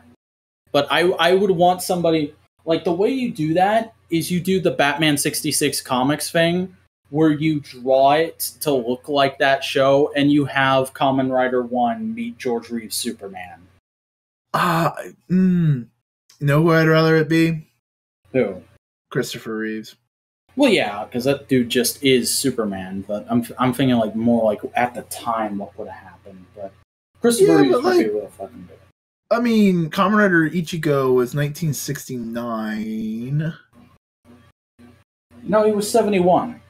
71? Yeah, I was 71. 79 was Super Sentai. I think. That's why I got it confused. Okay. I don't know. But, like, that it would line up. Kamen Rider Ichigo. Yeah. Adam West Batman. Christopher Reeves. Somebody draw that fan art. Like, I can just imagine Superman dropping down on Kamen Rider Ichigo, fighting a bunch of monsters, and him just going, do you need help, buddy? And him in Japanese just going, nope, I got it. Then jump up to the point where he is eye to eye with Superman, and he just does a little salute and just rider kick. You know what would be amazing? Double rider kick, but Superman is doing it because he can fly. Oh, man. It's like, wow, you're a cyborg and you still have to put that much effort in? I am. Wow. Fucking powers are amazing. There's also some other like I was talking about with the flight thing, there's some fun stuff in here where it's like, man, the mythology was still real crude at this point, because this was only like 20 years out from his creation. With like, I don't think they had named Clark's parents in the comics yet. So in this, they're not called Martha and Jonathan. I know Jonathan's name is Ewan. I can't remember what they called Ma Kent in this. It's something similar, but not Martha. So it throws you off. You're like, what, is there a copyright thing? And then you go and look it up, and it's like, no, they haven't been named in the comics yet. What the fuck? Martha Ann. Also, I will put a little bit of a caveat for anybody interested in watching this. If you're a super modern political person, some stuff with Lois in this is going to rub you the wrong way just because it's a 50s TV show. Lois, what are you doing working? You should be in the kitchen. Yeah, it's not quite that bad, but there's a lot of like very, very casual sexism in this. Like, you're gonna quit when you get married, right, Lois? That kind of thing. No, more like the okay, here's what happened in the last episode I saw. So, and here's why it's okay with me. There's an episode where Lois is going to do a story on a mining company, but it's like 3 hours out from Metropolis. So Clark drives her, because naturally, why would a woman drive? Am I right? But also, it's kind of hilarious because it just makes Clark Kent look like a giant schmuck. Like, Clark, drive me out to the desert so I can do this story on a mining company. Why would I do that? Are you going to cut me in on the story? No, you're just going to drive me there. Can I hang out? No, leave. Go do something else. Okay. And then when they go in the office initially, the like head mining guy is like, oh, I'm sure the lady would like to sit down, and he pulls a chair out for her, but not for Clark. So Clark's just stuck there standing like a schmuck for the rest of the scene, and he just has this... George Reeves just has this face like, oh god, I want to yell at this motherfucker right now, but I can't because I'm supposed to be nice. Yeah. It's like... On the one hand, it's like, that's kind of sexist, but on the other hand, it's like, yeah, it makes Clark Kent look like a schmuck, so I'm okay with it because it's funny. That's basically all I have to say about that. So, Chris, why don't you tell us what you've been reading? I have been reading The Immortal Hulk. Yes, tell us about it. Okay. You know how we've kind of just accepted the Hulk after all these years? Yeah. We know what the Hulk is. This book basically goes, hey, remember when the Hulk was supposed to be a horror character in a horror book? Very clean. But also, it doesn't ignore everything the Hulk has done in the meantime. It's like, oh yeah, no, all that other stuff that was fun and goofy and like, oh, look, the Hulk's a professor now. Oh, She-Hulk, she's fun. Remember all that stuff? Yeah, no, it's still horrifying. Like, the best way to put it is, they rewrite the rules of the Hulk just a tiny bit. It is now, during the day, it's Banner's time. At night is the Hulk's time. Ooh. And if Bruce Banner dies, when it becomes night, he immediately turns into the Hulk. So, that's where the immortal part of the title comes from. He can't die anymore because the Hulk just turns into the Hulk, and that brings him back to life. Yep.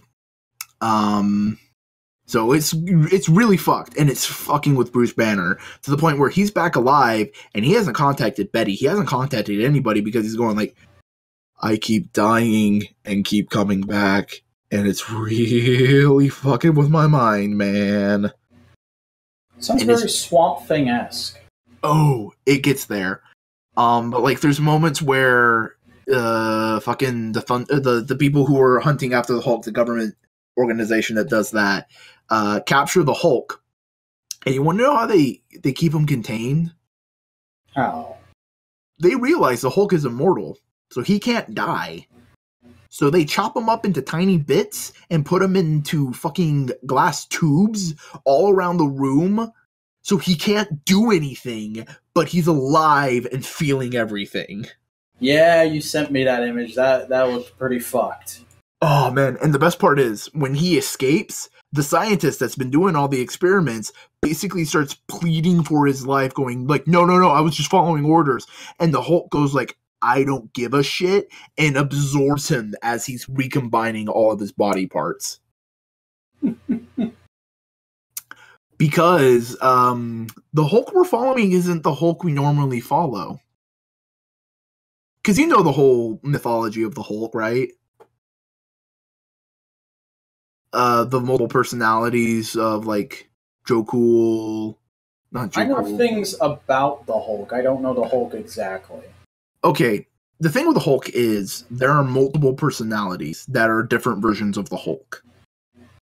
So you have Bruce Banner, you have Classic Hulk, you have Professor Hulk, which in the comics is its own distinct personality. You have Joe Fixit, who is a mobster.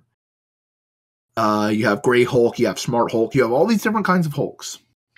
And in the 90s, there was one Hulk that was hinted at but never really used, called Devil Hulk. He was locked away deep inside Bruce Banner's subconscious. And he was lizard-like and monstrous. And all he said was, "Bruce, let me destroy the world." As good friends do. Here's the thing. That's the Hulk we're following. Oh, no! Because basically, when someone asks, okay, so who are you? And he goes like, oh, I'm the Devil Hulk. And his therapist goes like, aren't you the one who wants to destroy everything? And he's like, it's a misinterpretation of my intent. See, here's the thing. I'm the Hulk who solely wants to protect Bruce Banner. Someone hurts Bruce, they gotta deal with me. And here's the thing. The world? It's fucked for Bruce. Do you look at all the shit that's happening to just all of humanity, and it's also happening to my Bruce? Of course I want to destroy the world given the chance. Look at what it's doing to my Bruce. So the sole intent of his goal is to protect Bruce Banner. Fuck everything else. Fuck anybody else. You get in the way of him protecting Bruce Banner, you hurt Bruce Banner, you hurt something that Bruce Banner cares about, you're dead. Like, put it this way, the way we were introduced to this version of the Hulk is Bruce Banner's going to a gas station, he's trying to pick up some supplies, and this robber comes in. He gets freaked out, shoots a little girl, shoots the cashier, and shoots Bruce Banner. This is during the day. So Bruce Banner's in the morgue, and he wakes up at the Hulk, he busts out and does the whole thing. So the guys at the Marvel equivalent of the Hell's Angels, because they have one of those, and they're going like, hey man, you still owe us $500, go out and get it. And the Hulk shows up, and he basically kills everybody, leaving the mugger burglar dude for last. And the burglar guy's going like, I didn't mean to do it. I didn't mean to. I'm in a bad situation. And the Hulk just basically goes like, okay. And he basically just puts him in a coma and like destroys his body to the point where he may never walk again. Oh, damn. Like, the Hulk doesn't give a shit. You hurt Bruce Banner. Fuck you. And the last issue I read, Joe Fixit was coming out. Ooh. And Joe Fixit is a gray, smart Hulk who is much more morally compromised and is a mobster enforcer. Interesting. Yeah. See, I don't know a lot about Hulk comics. I mainly know Hulk through other media stuff. But I've always been interested in it, and that book from the covers, it didn't really look like my kind of thing. But the way you describe it definitely sounds like something I need to check out. So that'll be on a reading list. But like they play with all of the Hulk mythology because like Betty Ross, I mean. Yeah. Okay, for a little bit she was Red She-Hulk. Yeah, I know about that. I came into comics around the time that was happening, actually. See, but back in the 70s, she also had a completely different Hulk form. She was the Harpy. And guess what they're doing?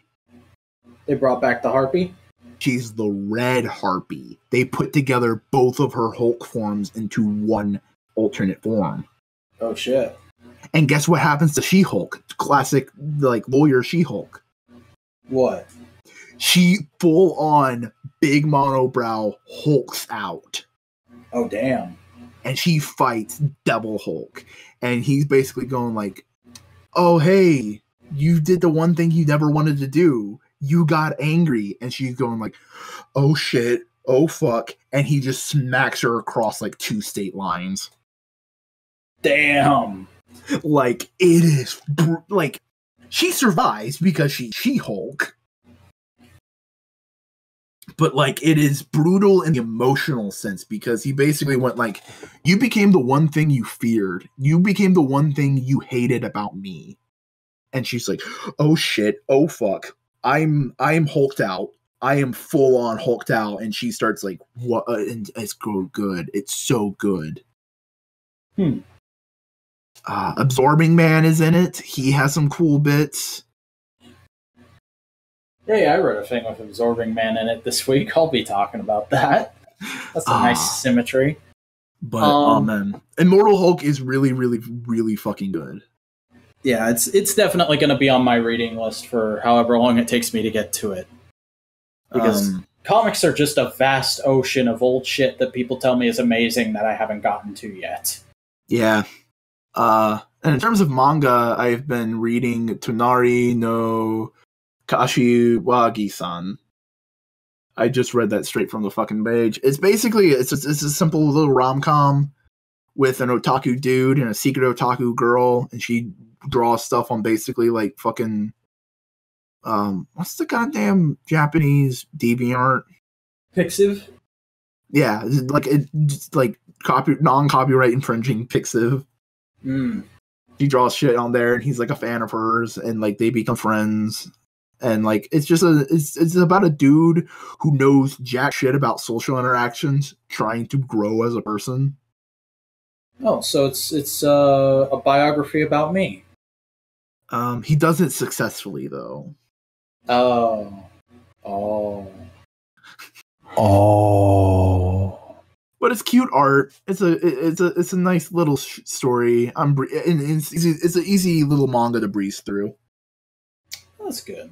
Also, I've caught up on My Hero Academia, and fuck, dude, it's so good. See, now's the moment in the podcast where you get to yell at me because I almost bought the first volume when I was in the used bookstore the other day, but it just got priced out. Ooh, that's fine. That's fine. Here's the thing. You were thinking of buying it. You were thinking of trying it out, and that's good. Mm-hmm. Now it just wasn't the time for you to try it. Yeah, it's gonna happen. I still haven't decided whether I'm gonna go the anime or the manga route. It's just a matter of what happens to be in the right place at the right time.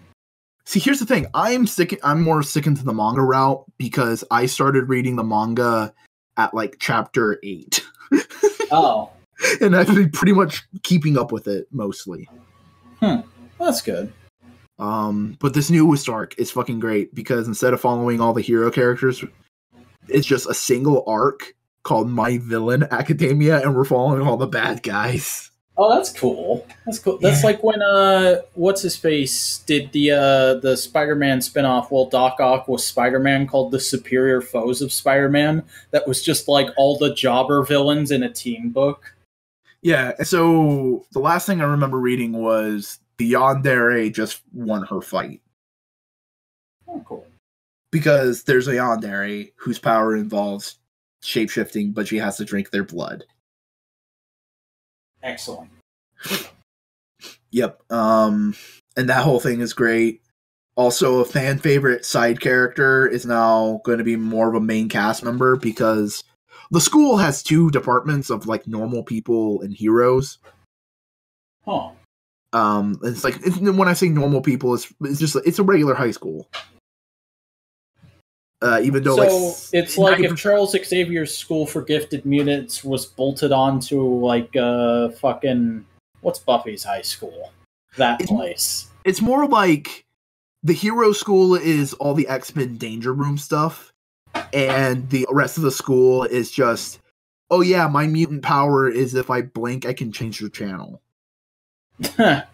It's the useless powers, but like they're still good students. So that they literally have the main cast and the fucking nobodies that only nerds are gonna remember separated. Yeah, but here's the thing: one of those nerds that only the nerds are gonna like, characters nerds are gonna like, basically has just been training himself in order to become a main cast member. He's been pulling a One Punch Man. I love it. Because his power is, if you respond to him talking, he can control your mind for a brief moment of time. Now, in terms of a pure heroic setting, you can't think of it doesn't sound like a power a superhero would have. But here's the thing, there's already a professional hero with a similar power of when he looks at you, your power is disabled. Huh. So this dude, recognizing that, oh shit, this guy has a unique power that can be useful in a support hero role like I am, he basically went like, all right, dude, you know this cool like scarf thing I can use to fight? I'm gonna teach you how to do this so you can become a hero like I was. Nice. So it's very much like, oh shit, this dude is like training and trying really hard, and he has this cool mask that allows him to change his voice to other people. So like he can change it to like the person he's fighting's partner, and they get like tricked and go like, oh shit, I'm controlled now. It's great. He's a good boy. Well, good for him. He just wants to fight main character boy because he wants to have a good, even fight. Nice. He good boy. Have you been reading anything else? Nope. Alright, well then I will start going for my stuff. First thing I read was The Good Neighbor, the biography of Mr. Fred Rogers. Really, really interesting, really solid read. It's very much a well-researched sort of full picture piece. It doesn't sort of take sides or anything. It just kind of gives you the facts of how he grew up. But also there's a lot of personal stories from people he worked with throughout his career that were really interesting to hear, and just kind of jogged my memory back to the time when I was a kid watching Mr. Rogers' Neighborhood and remembering that, like, he was kind of one of the greatest people that ever lived. I'm honestly, like, as much as people love, like, frickin' Bob Ross and, what's his face, the crocodile hunter? Steve Irwin. Yes, Steve Irwin. And I love those guys, too. I personally think Fred Rogers is the king of wholesomeness. And, they're kings of different kinds of wholesomeness. Yeah. Because Steve Irwin's the king of wholesome love of nature. Mm-hmm. Bob Ross is the king of love of art and creation. And Fred Rogers is the love of humanity and people. Yep. And, like, the thing is, Steve Irwin was memed and made fun of a lot when he was alive. We're getting a lot of Bob Ross memes now that he's dead and he's had this sort of resurgence of popularity. Where are all my goddamn Fred Rogers memes? I need that shit to happen. He's too nice to meme. And I've seen some memes when he's connected to the others as like the four wholesome men of the apocalypse. Yeah. Which is Steve Irwin, Bob Ross, Mr. Rogers, and Steven, the guy from Lazy Town. Oh, cool. The We Are Number One dude? Yeah, that guy. Rest his soul. But yeah, it was a good read. Made me go out and buy a Mr. Rogers t-shirt. Kind of makes me want to rewatch Mr. Rogers' Neighborhood, but that's a lot of television, so I don't know if that's going to happen anytime soon. But yeah, highly good read. If you ever watched Mr. Rogers' Neighborhood as a kid, if you like the guy at all, I definitely say check it out. It's It's on Hoopla, so if you have a library card, you can listen to it for free as an audiobook and probably read it too. I don't know about reading things. But yeah, that's all I got to say on that. So I had a night where I was really crazy, and I said, hey, what if I tried to read through, what if I made it my mission for the next couple months to read through all of DC Comics in publication order? Because I can do that, because DC Universe has everything now. So long did you last? 5 issues of Action Comics. I figured. And early Action Comics is not bad. It's just like any comics made before the 70s are kind of impossible for me to read. And I will say I'm super impressed with the scan quality, because I've tried to read Action Comics on not so legal websites before, and the early issues are always fucking garbage scans because not a lot of good quality copies of that comic remains. But because it's DC, because they have the vault of all their comics and they keep it all in really good condition, great scan. So if you want to read early Action Comics, definitely get DC Universe. However, you got to be able to deal with that early comic book style of barely showing the action and instead describing it and having the pictures there more so as a visual aid rather than an actual method of telling the story. Also, because there's no way to sort things into actual publication order, they just have everything in issue order. Action Comics 0 and Annual number 2 came up in my feed while I was reading them, and I read those too. Action Comics number 0 is an 80s zero-hour tie-in. And Annual number 2, I believe, came out around the same time, but I have no idea when exactly. So it was really weird bopping from early-ass comics to that stuff. But it was all generally okay. It was decent Superman fare, but I'm not a big pre-Crisis Superman guy. I'm not a big pre-70s comics guy in general, so I gave up. But I am and already have been reading some other stuff on DC Universe. We'll talk about that a little later. I'm going to go ahead and move on, though, to a trade I read that I picked up at a used bookstore called Ant-Man/Giant Man: Growing Pains, which I thought might have been just a story of fucking Hank Pym and Scott Lang doing a thing. But no, it's a frickin' Hank Pym sampler platter, essentially. It collects Tales to Astonish number 49, Avengers number 28 and 139, Marvel Double Feature number 379 through 382, and Avengers Academy number 7. It's essentially just, here's a snapshot of Hank Pym at every stage in his life. And, real interesting read. I will say I was a little disappointed with it because I kept expecting for it to have because I don't know what issue it is. I'm sure I could figure it out with a quick Google. I expected it to have the issue where Hank hits Janet, and it didn't. So, a bit disappointed in that. My IGN review is 0 out of 10, no woman beating. Oh, God. 7 out of 10, too much water. Yeah. But overall, it was okay. Like again, like early comics are a bit of a struggle for me, but I did like it. The Marvel Double Feature arc it collects is just fucking insane because it's like literally everything Hank Pym has done in the past is coming back to bite him in the ass because he fucked around with Pym particles in a bad way, and so now everybody's growing giant and growing crazy, and it's up to him to stop it. So that was fun. Like the Avengers Academy issue a good bit. People have always told me I should read that book, that it was like one of the best Marvel books at the time. I've just never gotten around to looking into it. Really dug that issue. So I definitely have an actual want to read the rest of it now. Other than that, I read a novel called Above by Isla Morley. This is a very fucked up book. It is essentially teenage girl living in a small rural Kansas town gets kidnapped by the librarian at her school, who is an obsessed doomsday prepper.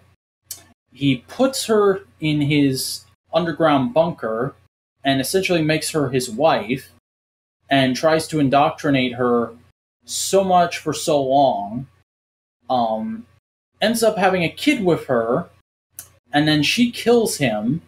And then this is the halfway point of the book, but I feel it's important to talk about this, but it could be considered a spoiler, so if you're already planning to read this book, I guess fucking click 5 minutes into the future.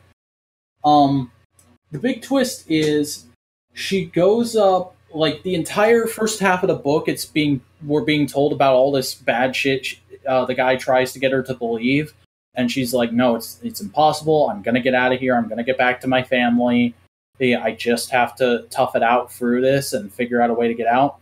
Halfway through the book, she and the son she has with the guy kill him, and they escape, and we find out that there's actually an apocalypse that has happened, and the second half of the book is her trying to get back to her hometown to see if anybody she knew from before she was kidnapped survived the apocalypse. And it's pretty damn fucked, I'll be honest with you, because it's not like a cool Mad Max or like any kind of apocalypse like that. It's every nuclear power plant in the world melted down simultaneously, and now there's a bunch of mutant freaks that want to eat her and her son's face. I mean, it probably also because her son grew up in a shelter and didn't know any other people, he's kind of mentally handicapped, so he's a handful. But yeah, it is a very, I wouldn't call it a tough read, but there's a lot of heavy stuff in it. Content warning: there is depiction of rape in this, so if you can't if you can't handle that in a thing, regardless of context, do not read this. There is a good bit of mental fuckery in this. If you can't handle that, do not read this. However, if this premise at all sounds interesting to you, I would say check it out. It is an incredibly well-written novel, probably one of the most well-developed protagonists I've seen in a long time, to the point where I was actually so in her head that I found myself wishing they would switch protagonists for a chapter, and it never did. It always stays on her, which is a good testament to the book. Yeah, it's really damn good. I would highly recommend it, given you're okay with those content warnings. Yeah, it definitely feels like one of those, like, when was this book? It's pretty recent, like within the last 5 years. Because I hate to put it this way, but it sounds like one of those, like, early apocalypse books from the 70s. Let me actually check real quick when this came out.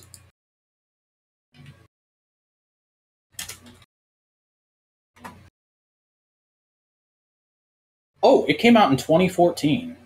Oh. Yeah.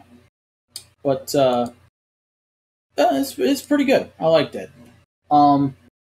Also read a couple Supergirl trades, mainly collecting the Joe Kelly post-crisis run, Identity, and Breaking the Chain, which Breaking the Chain collects a lot of the same issues as Identity, but then goes a few issues after that, so I just read that stuff. It's oh boy, is it a mixed bag. Like there's some interesting concepts in here. I definitely like a lot of the later stuff, but a good chunk of this is trying to create a new origin and purpose for Kara in the post-52 continuity, or the post-crisis continuity, and it portrays Jor-El as this really fucked up father, or not Jor-El, what's Zor-El, that's her dad's name. And there's some weird religious zealot stuff that happened on Krypton before he left. And then that all gets retconned at the end of the arc by the Monitor coming in and saying, "Oh, I just had one of my agents test you because we wanted to make sure that you weren't an anomaly because you died in the crisis, so we wanted to make sure this new version of you wasn't actually like a fake or a bad thing for this universe. But you seem pretty on the up and up. You were able to survive all that fucked up shit we put in your head." And it's very obvious that they were actually trying to make that her new origin story, and there was a lot of backlash, especially because in the issue immediately before that, she fights. Her final test is fighting the agent of the Monitor, disguised as pre-crisis Supergirl, who goes on a huge rant about how this Supergirl is not perfect, and that makes her shit because pre-crisis Supergirl was a perfect teenage girl, and she was so nice and peppy, and how dare this continuity have a Supergirl with problems, and it's clearly just Joe Kelly writing his fan mail into a character to be like, "Fine, motherfuckers, here." It's kind of hard to read, but also amazing. It's one of the most insane retcons I've seen in comics in a while, but in a good way. The early stuff is kind of hard to sit through, not because of the stuff they were doing with the Krypton backstory, because Kara's like, and here's why I thought the retcon was insane. I wasn't too into Kara's characterization in this run. She comes off as a much more flippant version of herself than I've ever seen. Not necessarily a bad person, but just like all the worst qualities of a mid-2000s teenage stereotype are that Supergirl. And I get why that fan backlash happened because of that. It feels very much like this writer saw Mean Girls, and then he said, "How can I work that into this comic about a teenage superhero I'm writing?" Like, there's literally an issue where she tries to go to high school, and it's just Mean Girls. But overall, it's not terrible stuff. Like I said, the issues after you get past all of that, like there's a couple filler issues. There's an issue about Kara helping Superman with fulfilling children's wishes around Christmas time, and that was wonderful. There's two issues tying into Amazon's attack, which are fucking great, which I never would have expected because Amazon's attack is one of the most infamously bad DC events. Yeah, not much else to say about that. I'd say check out like the Amazon's attack tie-ins, and that's about all you need to see from this. Because there's a great moment in that where she's like, because the whole point of this arc has been like she's been avoiding Clark because I guess they had a falling out at the end of the last arc, and she's trying to make it on her own and be her own strong, independent woman, but she's really bad at it. She's kind of a flippant dickhead for most of the run, and then she reunites with Clark after all the origin Monitor kerfuffle ends, and then we get the Christmas issue. And then we get the Amazon's attack tie-in, and that kind of ends with her going like, "Look, I know I've been fucking up a lot. I know I've been kind of a dickhead, but it's hard. I can't keep being a hero with you lording over me like you're my dad or my big brother. I can't keep."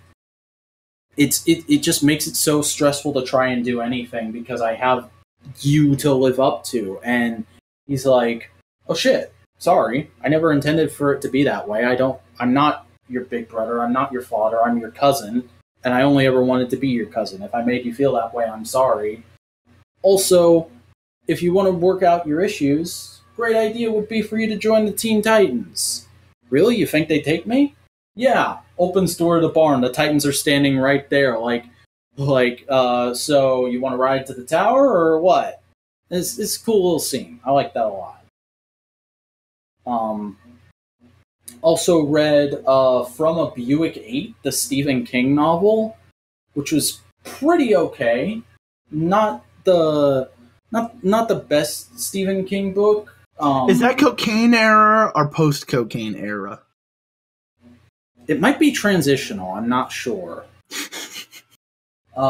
It's very dull. It's very dry. It's much different from what I know him for. It's more so like Lovecraftian horror.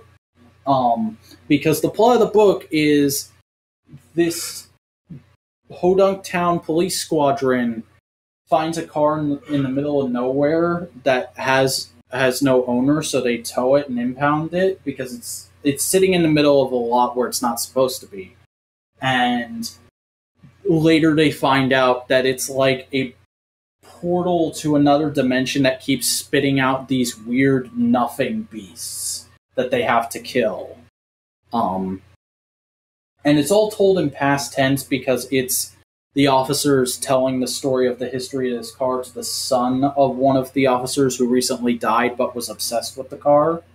And it's kind of dull at times because it does get bogged down in like describing police procedure and all that. But there's some good moments in it, and if you're looking for like a different flavor of Stephen King, I'd say it's worth checking out.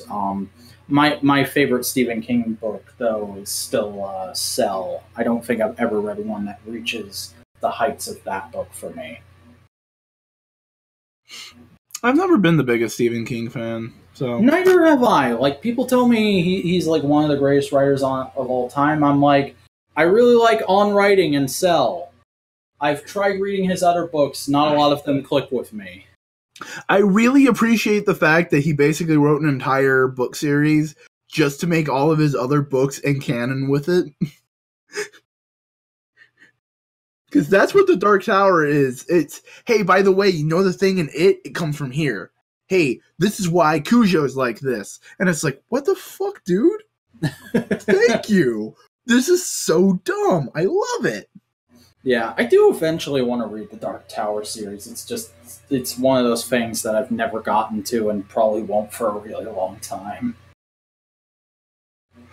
And then the last thing I read these last 2 weeks are the other thing I read on DC Universe this week, the first 3 issues of 52, the big DC...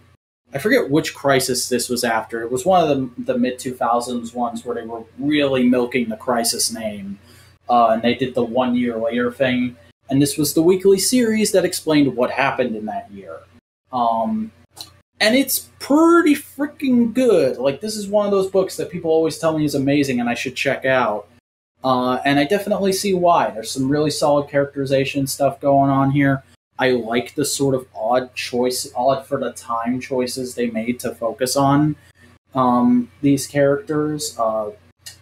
Booster Gold, probably the best characterization I've ever read for him, and I'm a big Booster Gold guy. Like, whenever he shows up, I get super excited. So it's great to see some really strong characterization for him. See, here's the thing: my favorite Booster Gold is Sad Boy who goes back in time to hang out with his best friend. That's kind of Booster Gold in general, though. Yeah, because his best friend's dead, and he goes like, man, I miss him. Hey, buddy! Yeah. But yeah, 52 is real good. It's mostly set up so far, but that's because it's the first 3 issues of a 52-issue series, so I'd expect it to be. But it's all very good setup. I've never cared about the Elongated Man before, but I really dig his subplot, and I would call it very obvious, but it's really only obvious because I know this is the story where that happens. The plot of frickin' Renee Montoya becoming the Question is pretty good. Yeah. Nice. Nice. But that's everything I read this month, and I would move on to last 2 weeks, whatever. I would move on to what we bought in the last 2 weeks, but after the last episode, realized that was kind of a dumb thing to put on there because Chris is a real poor boy, and I'm a kind of poor boy. I bought a bag of Fritos. Hey! so yeah, it would not be the best segment to end on, so instead I've replaced it with what we played with for talking about video games, tabletop gaming, and toys and stuff we got. So, Chris, have you been playing with anything interesting in the last 2 months? I've just been chugging my way through Shin Megami Tensei 4. I've not ever really gotten a good idea of what those games are. How is that? Okay. It's like Pokemon, but instead of throwing a ball to catch them, you get mugged. And sometimes they decide to join you. Nice. Seriously. It's the oldest of the monster catching games. The SMT series is. Huh. It started at, do you want to be technical? It started in late 80s. Ooh. Because, surprise, surprise, it's based off a Japanese light novel. So, basically, this dude wrote a couple light novels about people summoning demons with computers. And this young upstart game company called Atlas was able to make a couple RPGs for Japanese PCs. And they were pretty successful. So, basically, they went to the dude and went like, hey, can we basically kind of buy the rights to this thing, but change it up just a little bit? Like, they did whatever they needed to do legally. So, first couple games and the book series it's based off of are Megami Tensei. And then when they made their own version, it was Shin Megami Tensei, or New Megami Tensei. And they've been making those games since the Super Nintendo. Dang. And that's on the Super Nintendo. There was 1, 2, and If. And If is basic because the main purpose of Shin Megami Tensei is, hey, you're a dude from normal Japan, and you are basically transported to after the apocalypse, where all these demons destroyed everything. Have fun. Nice. Shin Megami Tensei If is basically, hey, there's no apocalypse, but demons are infesting your school. Go deal with it. And that became the inspiration for Persona. Oh. Okay. So that's where Persona comes from. And they've been making these games for forever, and the mainline series, the True Blue SMT, and then a number, only has like 4 entries. The first 2 on the Super Nintendo, the third one on the PlayStation 2, and then the 4th one, which is the one I've been playing on the 3DS. Nice. But like, it's not like one of those series that disappears for years at a time and then comes back. It's like, because there were like a couple SMT games on the Sega Saturn. There were the Persona games. And then you have like just one-off spin-offs like Shin Megami Tensei Strange Journey or Shin Megami Tensei 4 Apocalypse. And then you have alternate gameplay styles. Like they made like a SMT Fire Emblem style game. Huh. But it all stems from, you find a demon, you talk to a demon, they go like, hey, give me money, you give them money, and maybe they might join you. And it's fun. Like right now in the game, I'm having to deal with Yakuza, who basically, in the apocalypse, took over a portion of the town and just went like, alright, if you just follow what we say, we're gonna make sure you survive. And people go like, okay, this is the apocalypse, like, you're strong, okay, we'll deal. Nice. So yeah, it's fun, it's dark, it's dank. Jack Frost comes up and says, "Hee ho, motherfucker." As Jack Frost is known to do. Yeah.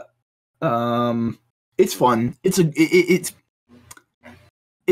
best way to put it is, if you've seen Persona, turn the angst and edge up 1,000,000 degrees and then make it harder to tell whatever it is you are doing. Because Persona gives you a chart for everything you do gameplay wise, like, oh cool, you ate a cheeseburger. This is how many points you've gotten for eating a cheeseburger.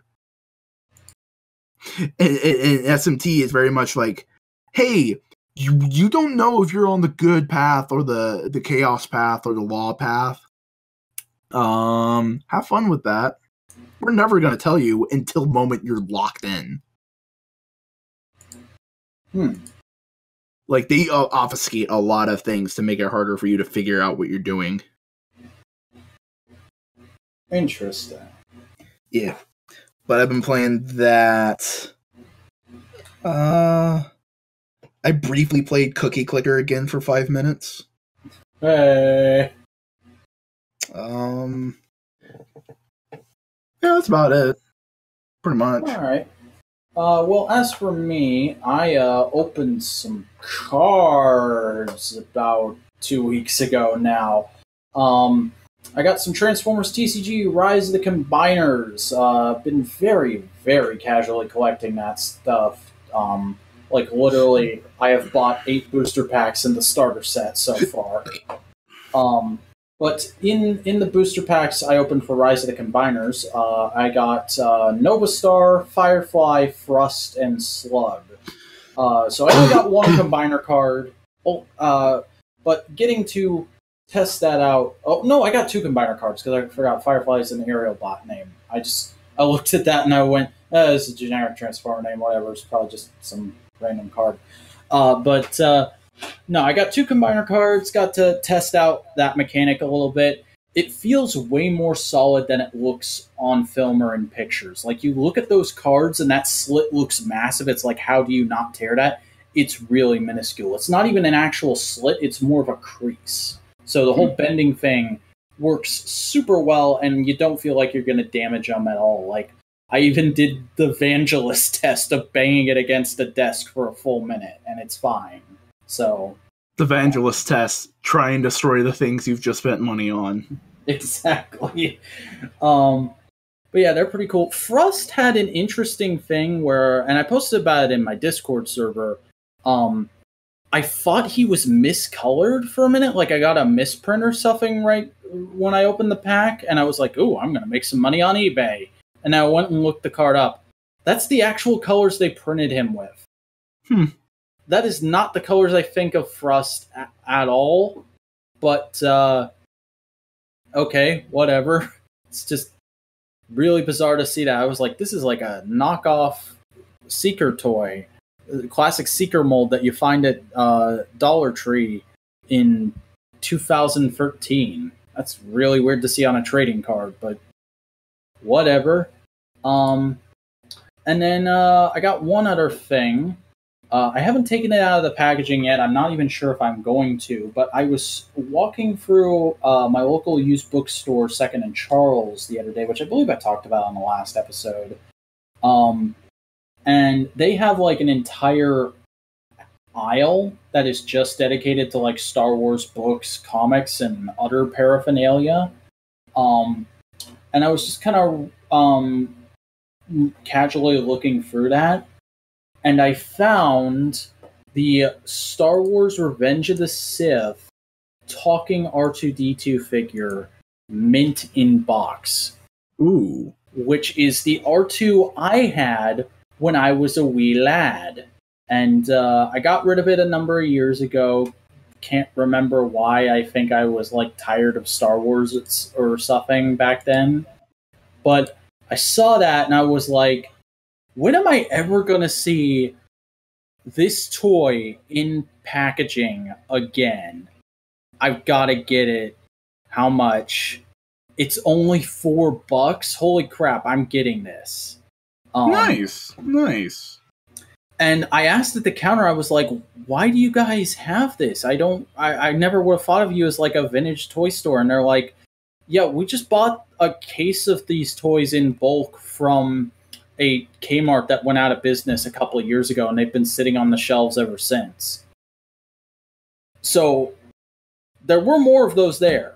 I am considering going back for the rest of the wave because they're all like $4 to $10. Nice. I'm really considering it. The Try Me feature doesn't actually work. I'm pressing the button right now. The batteries are dead from just years of having sat in the box. But it's probably easy to just unscrew it and put a couple new watch batteries in there and get it going again. And I've also been just going through a thing recently where I've kind of realized I don't really care about collector figures anymore, except for like a few specific characters I want to get really nice figures of. And I more so, when it comes to toys now as an adult, I'm doing the 20-something to early 30s thing of I just want to get all the ones I had when I was a kid and lost, and the ones I really wanted when I was a kid but could never afford. You're doing a few. Yeah, kinda. I'm seriously thinking about like getting into the grind and going bald.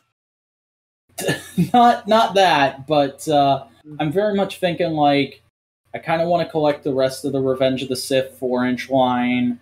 I kind of want to collect the Justice League Unlimited toy line, the Transformers Unicron trilogy toys. There's a lot of those I'd love to have again and would just love to experience because I never had them as a kid. G.I. Joe Valor versus Venom. I had a bunch of those as a kid. Don't have any anymore except for one I bought at a con a few months ago and still haven't opened. Kind of want to collect that line again. I'm kind of going through I want the full collection of the toy lines I liked when I was a kid. I'm going through that phase right now. And this was a really nice gateway into it. And it was nice to be able to reaffirm that this is something I can engage with, because I'm at that age where the stuff I liked as a kid is teetering on the edge of this is garbage. Everybody has it. Nobody's gonna buy it. Put it on clearance for like $4, and holy crap! The people who had this when they were kids are adults now, and they have disposable income. Charge out the ass for it on eBay. It's all about to go that way, but hasn't quite yet. Like sometime in the next 5 years, that's gonna start happening. So I need to start jumping on that stuff if I'm gonna do that. So since basically I realized a few months ago the most joy I've experienced from a purchase all year was getting Armada Tidal Wave at that same convention I got that G.I. Joe at, because that was a toy that I wanted for so long when I was a kid and just never was able to get because it was always a little bit out of my price range when I looked at it on eBay. Getting to have it as an adult was super cool, and it's one of my favorite figures I own now. Not just for the nostalgia factor, but because it's as fun of a toy as I thought it would be when I was a kid. So I kind of want to start shooting for more of that stuff as far as my toy collecting goes. As for the figure itself, again, I have not taken it out of the box, but I remember pretty much what it was like when it was a kid, and I'm holding it in my hands right now. It's a really decent looking R2. It's not the most well-detailed thing in the world, but it's a 4-inch scale figure from 2000 and whenever Revenge of the Sith came out. So don't expect the stars and the moons from the thing. It can articulate its arms about as much as you would expect it to. No head articulation because of the electronic talking gimmick. But I didn't mind when I was a kid because the main thing I loved about R2-D2 as a kid was the noises he made. So, just glad to have that again. Nice. And, that's good. That is everything I played with this week, which brings us to the end of what we've been doing this week. So, Chris, do you want to tell the people what you do and where they can find your stuff on the internets? I'm Boingo Rider. I just slapped my hand against my thigh and it stung my hand a little bit. I make video editorials, which are like video essays, but I don't claim to know anything. On my YouTube channel, it's Boingo Rider. You can always go there, subscribe. Hey, I just did a finger gun. I'm on Twitter, Boingo_Rider. I'm on Instagram, Boingo_Rider. Do shit there. If you want, you can go on to my Discord server. Link to that's in the description. Shoot the shit to shoot. Have some gigs and gags. Yeah. Yeah, yeah. All right, well, I am Simeon the Vacuuminator Scott. I am a guy who makes a bunch of different projects all across YouTube, but mainly I make a thing called the Vacuuminator Saga, where I play a character called the Vacuuminator, a sort of embellished, idealized version of myself, who is a YouTube boy trying real hard to become successful and making videos about tokusatsu, comics, toys, and all the other kind of shit he likes. And there's a storyline woven through it and a couple other video projects I have that just recently came back the night we're recording this. The third arc in the series, Fight About It on the Internet, has begun. You can watch that by going to youtube.com/thevacuuminator and subscribing. You can also see every video I've ever made by going to thatsimeonscott.com. You can follow me on the Twitters. It's at thatsimeonscott. And you can follow me on Instagram at thatsimeonscott, but with underscores.